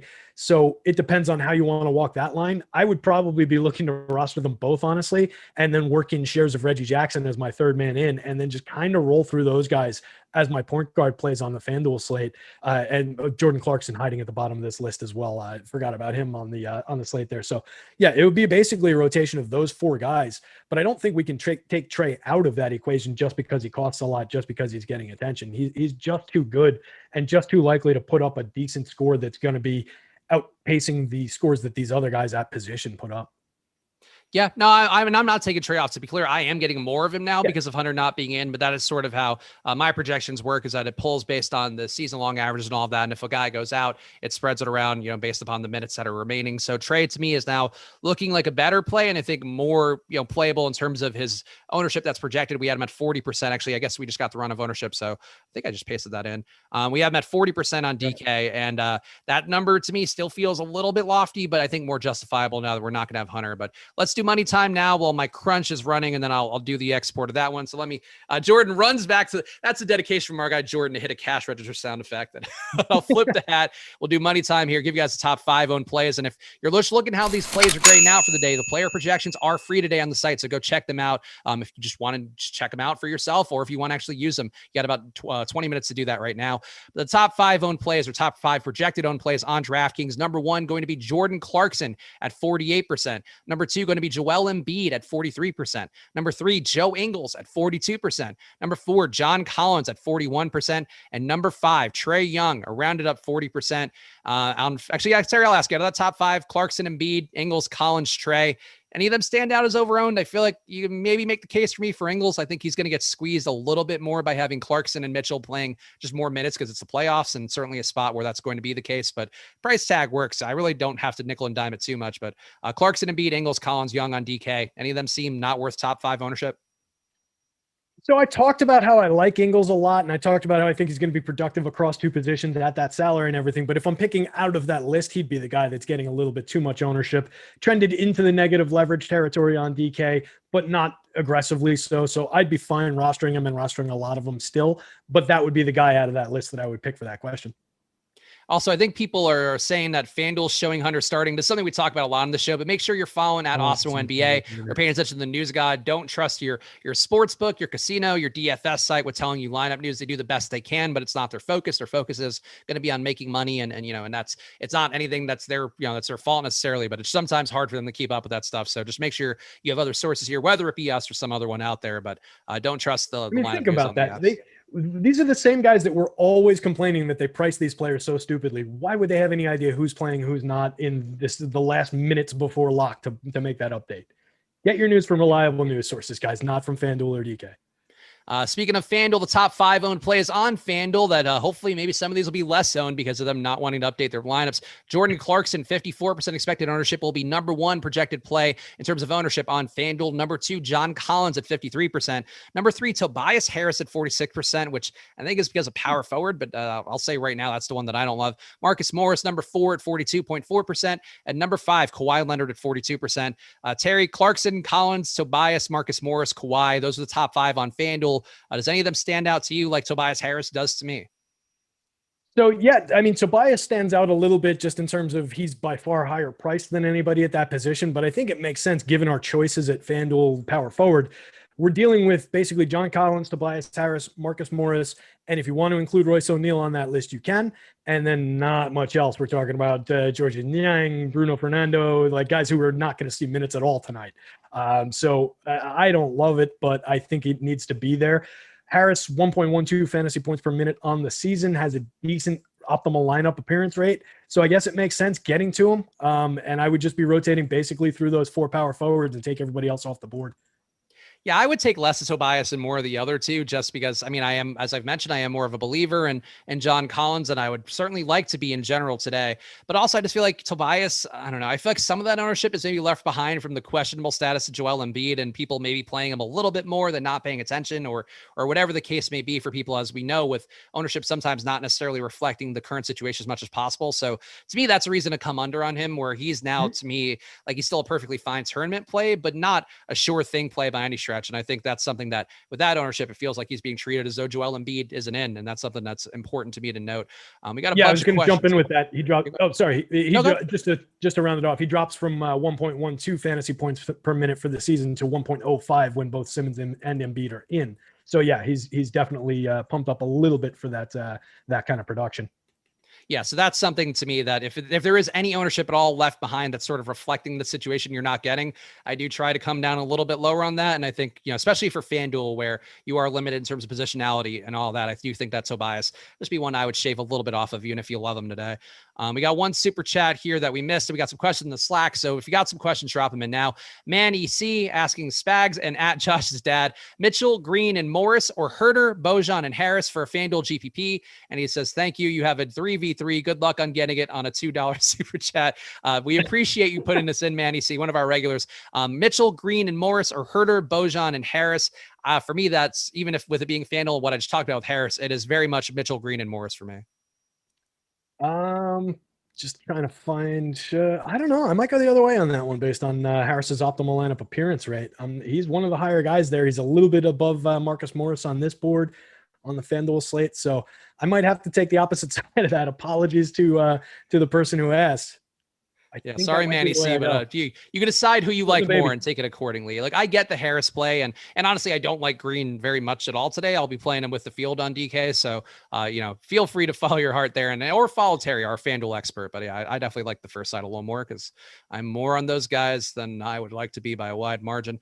Let's see, we got a question from Kane asking, who do you expect Kawhi to guard the series? I don't think that matters very much, especially in the early parts of the series. We talk about a lot that individual defense very overrated, but in particular, like, he's going to guard whoever's there and then be willing to very much let them go behind screens and all of that. So I don't think it matters. I would guess they probably keep him on Royce O'Neal and let him swap around a little, but that's not me really. I honestly just don't care enough about it. But Terry, maybe you do. Who do you expect Kawhi to guard?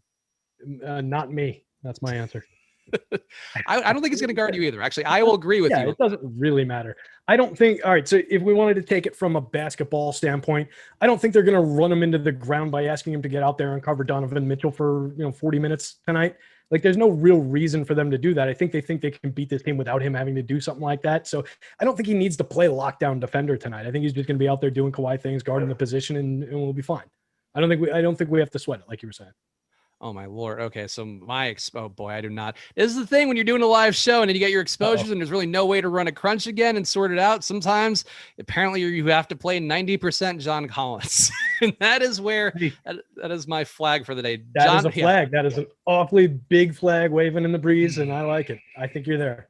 And if you don't see me doing a live before lock show for NBA anytime soon, you can assume that there was a tantrum made because I played 90% John Collins because of the situation, but that just is what it is. Jordan Clarkson and John Collins, I knew this would be the case all day long, but it has been confirmed by this most recent run of ownership and projections that these guys, Collins and Clarkson, to me on DK, are guys that are nearly impossible to avoid as plays. And when they fail, you will find me being very sad, though. I won't be on social media. I will be here drinking Trulies and being incredibly sad on my own. Look, I think the boss is going to be right there with you on those exposures, to be quite honest. They're the top two players on the DK board in terms of the optimal lineup appearance rate. They're both positively leveraged as of that last update by a pretty good margin. So, I mean, it makes a ton of sense. Guy, I'm curious, how much do you have is Rondo? I mean, let's see, my final Rondo number. Let me just paste in the boom bust just so I have this too, because that got an update as well. If you are a premium member, and feel free to check those player projections, even if you're not a premium member, because those are also free for the day for everybody out there. My final Rondo number for the day is 10.5%. So I kept him low. I didn't do the thing I was supposed to do. I honestly don't have enough for Reggie Jackson either. I only have 12% of him, but his optimal rate was low enough that I feel like I'm not missing out a ton by just being a little bit there and not crazy. The guy who came down a lot for me is Marcus Morris, which because of the optimal rate and John Collins taking a jump up. And also I am now realizing I am getting an absolute ungodly amount of Solomon Hill. Oh, this is going to go very poorly. That one I don't love. Take some minutes. I can talk. No, I mean, honestly, the way Cruncher has been running for me recently, I don't think I'm going to get it too much. And I dropped Hill to 25% out of 1,000, and he's still ending up in 50 lineups out of 190. So I think he's just destined. We're destined. Me and Solomon Hill are destined to do this dance forever, I think, is the way that it's going. So. Oh, Lordy. Well, hopefully that doesn't end up like it did for Heath Ledger for either one of you guys. So follow through with that quote of yours. Look, he's in play, right? It's not a mistake to get to him, and you're getting to him beyond the field. He's coming up optimal. The numbers are going to probably go up a little bit further than what we got at what I'm looking at here. So I don't think it is like a tragic mistake walking in the door. And especially, it's not like you're at 100% or 90%. You said you were at like 30%, right? No, 50. 50 is where I'm at. 50? I could probably cut it down a little here. The issue for me is I don't have a way of like grabbing X% of lineups from my sheet. It's just sort of I'm grabbing whatever I can grab. But actually, I might run. Can you drop quick filters on and just filter him out and then grab like 10 lineups? It's not because he could be in different spots, so that's the issue. But I'm gonna sort one more time here and hope that maybe I fuck something up. It just did it incorrectly.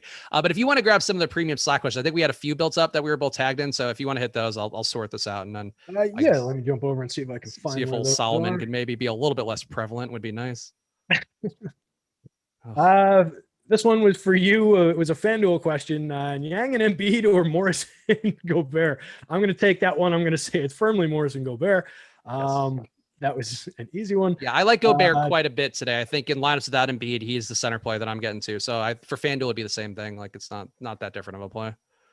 Yeah, absolutely. And that's a good spot to talk about for a quick minute on Fanduel, where we're only getting one center. For me, it breaks down. There's three obvious names. They're Embiid, Gobert, and Capella. It makes a lot of sense to me to go to some Gobert shares and outdraw the field here. The field getting to him the least out of those three. Under 20% public ownership in general across the board. That's an easy number. It's not like he's smashing through our optimal lineup appearance rate. But when you factor in the idea that maybe Embiid hobbles off the court at some point, I hope he doesn't, but it is in there. He's got a torn meniscus in his knee. It's in the realm of possibility.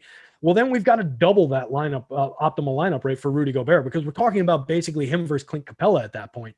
If that happens, or even if we just get a weaker than average game from Embiid, even if we get Embiid just playing 4 less minutes, we might have the opportunity for Rudy Gobert to either pass him or put up a big enough score that it eats up the differential in salary that we've got there from 10.5 to 8,800 on FanDuel. You can do a lot with that salary at other positions. So I think Gobert is very much in play. And then for all those same reasons, Clint Capella is very much in play. He's getting the numbers in terms of optimal lineup rate. He's right next to Embiid on the slate, drawing positive leverage. So I'd really be looking heavily into Gobert and Capella shares just to get it a little different. And maybe you play in that, if you're making a decision on this slate, one of the easier decisions to make where maybe we're speculating a little bit less, not trying to get into a coach's head what he might do about rotations, is Joel Embiid is out there on a gimpy leg. This is absolutely a must-win game for Philly. That's why he's playing probably, and he played a full game the last time out. I'm not saying it's definitely going to happen, but if we're looking for a potential narrative pivot point, that's one that makes sense to me. So I think it makes a lot of sense to maybe get over the field on both Gobert and Capella, and that would definitely drive some Gobert shares. And it was kind of a no-brainer with the back end of that question being Morris versus Yang. Also, so I'm realizing part of why I'm getting Solomon Hill, and I'm hoping we get a run of ownership or maybe it's just what Solomon Hill is going to be played today, but he's projecting for under 10% ownership. So he's basically dropping the ownership product in every single lineup I have, and then also allowing me to get the highest price, best projected guys. So that's why I'm getting him. And if he is going to be 10 to 20% owned, I feel like being 50% is not the worst thing. So I am going to stick with my final number here for Solomon Hill of 48% on DK. And when that goes horribly wrong, we will all know that, hey, this was a bad play, but I'm trusting what I'm doing here. You have one scenario where we might never see you again. And then another one is if all of Clarkson, Collins, and Solomon Hill have monster games today. With that kind of ownership, you're going to walk away with some money. So we might not see you from that. That is, yeah, there's really a lot of pathways here. If you are not a Spags fan, multiple pathways today for me to just never appear on the channel again. Some of the other questions we have in the Slack, I saw one about randomness. I have been a 10% randomness on FC Pro mode for a while now. I think but I also love my projections. They are a big part of why I've had some success this year. And obviously in conjunction with Awesemo's minutes projections and all that stuff and just using them as a frame of reference. But if you like your projections a lot, I think you go lower on the randomness and 10% works for me. But Terry, do you have any feel for that? I guess for an NBA slate, what you would do, I guess, in particular, a 2-game slate like the one we have today? So in my normal process, I have a formula that uses standard deviation to bounce out, and I use the classic randomness, which calculates it based on the percentage multiplied by the projection, blah, blah, blah. If you go in, if you're using classic randomness and you want to plug in like 20, 25%, you should be fine there. It's not going to create a massive amount of oddball lineups. Be wary of what kind of lineups it's putting together for you. But I think you're fine with that kind of a randomness. That said, later in the season, I kind of started taking more and more randomness out of my process because I started thinking about it in terms of we're looking to get to maximum shares of these most likely to be optimal guys. So why am I utilizing randomness so much to force these guys out? Why am I utilizing these changes? So I started using a little bit less randomness and stripping down from 2 uniques to 1 unique, 3 uniques to 2 uniques, things like that. So I was trying to maybe hew a little bit more close to the optimal path, which is something I talked about and wrote about through the entire course of the season, and then realized I wasn't necessarily doing it the right way in my process. So that's something I'm looking forward to next year, getting into a little bit more in big slates. But it's something I wouldn't totally sweat for this one. We want to get a little bit of shimmy between the guys who are going to be coming up anyway. Yeah. So yeah, we are on the same page with that, where I agree. Like I felt I was getting a little bit too far away from the guys I'd projected the best. And sometimes it meant in terms of my actual exposure. Sometimes that did mean in terms of the actual projection, just getting guys that were, like 5 points less, but because, they did sort of work in a lineup construction this way. To me, I'm getting the guys that I want to get the most. It's actually something that I've been following Steve the Buzzard, or I keep saying Steve the Buzzard like he is a puppet. It makes me laugh every time, but it's clearly not his name. Steve Buzzard, the Colts. That's why it gets dyslexic in my brain. But Steve Buzzard, the Colts on DFS sites has talked a lot in the game plan series about, trying to make sure that you are using your projections the right way, trying to make sure that you're not deviating too much from what good projected lineups are, even though you will see the bad projected lineups win a lot because it's still all about median outcomes. And sometimes there are going to be nights where projections don't quite capture what's going on in games. But I'm with you. I think especially for the playoffs, that's part of why I think I've been running better, as I've just been trusting the projections more, doing a little bit less in terms of randomness and doing less in terms of just, being willing to take the plays that I'm getting. Sometimes that means getting a lot of Solomon Hill, and that's why you just got to be zen about it as best you can. Let's see. And in Fantasy Cruncher too, it makes a lot of sense because you're collecting a big pool of good lineups to put into whatever the next step in your process is, whether that's filtering through them within Fantasy Cruncher or putting them into something that's using ownership product to maybe get to some of the lower owned ones. You're getting to lower owned lineups still within good constructions. So if you take a full block of 1,000 lineups that are well constructed and using all those good players, you're more likely to land on a good lineup that is still low owned once you cut it with that second part of the process. We got a question from Mike Peterson asking, who are your favorite captain plays for the Game 1 DK showdown? We have the ownership up for Game 2 because that's the one with the bigger tournament. So I'm going kind of blind here, but I would presume based on what I know of showdowns, Joel Embiid will be a decently owned captain. I think Trae Young will also be decently owned. So my pick would be, and have no fear, it's not Solomon Hill. I think that would be a bad captain play, but John Collins would be my captain play because I think he projects well. He's also going to be cheaper and allow you to cram in the stars to get what I generally find to be the most appealing showdown lineup. So that would be my captain choice for DK. But Terry, obviously without knowing the ownership and all of that, and without having looked at showdown too deeply, do you have any inkling where you would go for a showdown captain? You named the 2 most likely guys in terms of who a lot of people will click on and who I would have, clicked on and thought to click at that spot. They're the most likely guys to put up a big score. But taking somebody we haven't really talked about that much, let's go Ben Simmons. Why not? Yeah, I think that's really the main thing there is like, you're not, I generally just don't think it's profitable more often than not to take that star player unless you can really get that ownership product down with quality plays, not just dudes who were low owned, in $1,000. Like that's not what does it. But on this slate, I feel like just everybody will go to Trae and Embiid and Simmons, Tobias. I think that cast of guys or that medium cast of guys will be decent. And I think John Collins would be the best projected for me. So I'll die with this John Collins ship, no matter what the format is today. Regardless of slate, regardless of site. I love it. But yeah, Tobias would have probably been my pick in that spot if I just trusted the fantasy points per minute more. I'm assuming that Simmons is at a little bit of a discount to Trae and Embiid there, though. So that's kind of why I landed on him in terms of, not necessarily the highest Apex star on the board. Oh, also Mike Peters is saying, FYI, Alonzo hit a homer. Don't tell Terry because that was his real pick. So I'm just ratting Mike out immediately. But I'm glad I'm killing it with the home runs recently in MLB. I'm waiting for the seasons to shift over before I could play a little more, and then I will run completely cold in every possible MLB slate. Of course, I actually ran a little cold this week, but week before I had like a 6 out of 10 week or something like that, where I was just nailing it. We made a mistake not tracking that as thoroughly, or having somebody do it for us and making it into content. But that's a problem for next. Somebody might be tracking mine. I don't know. It's maybe somebody out there in the world. Definitely not me. DK Utility, Zubac, or Hill is a question, like choosing between a favorite child for me. But I think based on what I'm getting now, I think it would be Hill for me. I got more Hill than Zubac with the same caps. So Terry, Zubac or Hill for you?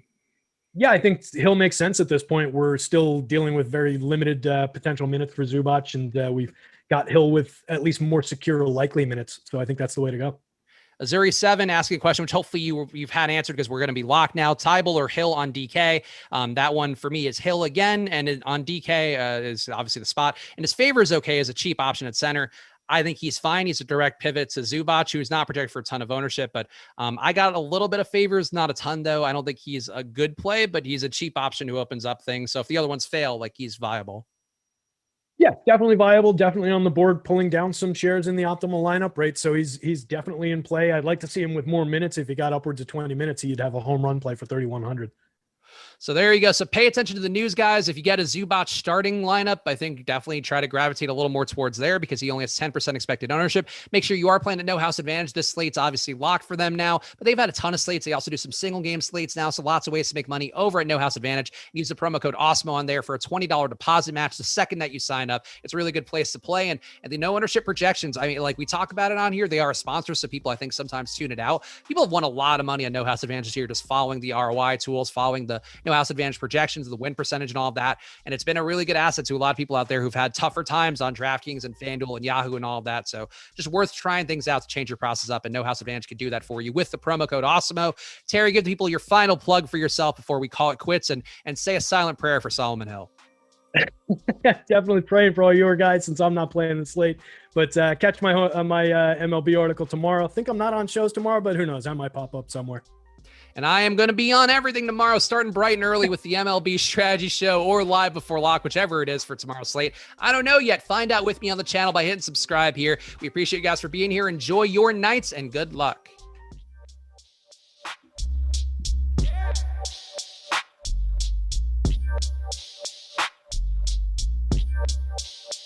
Find out what the hell's in my...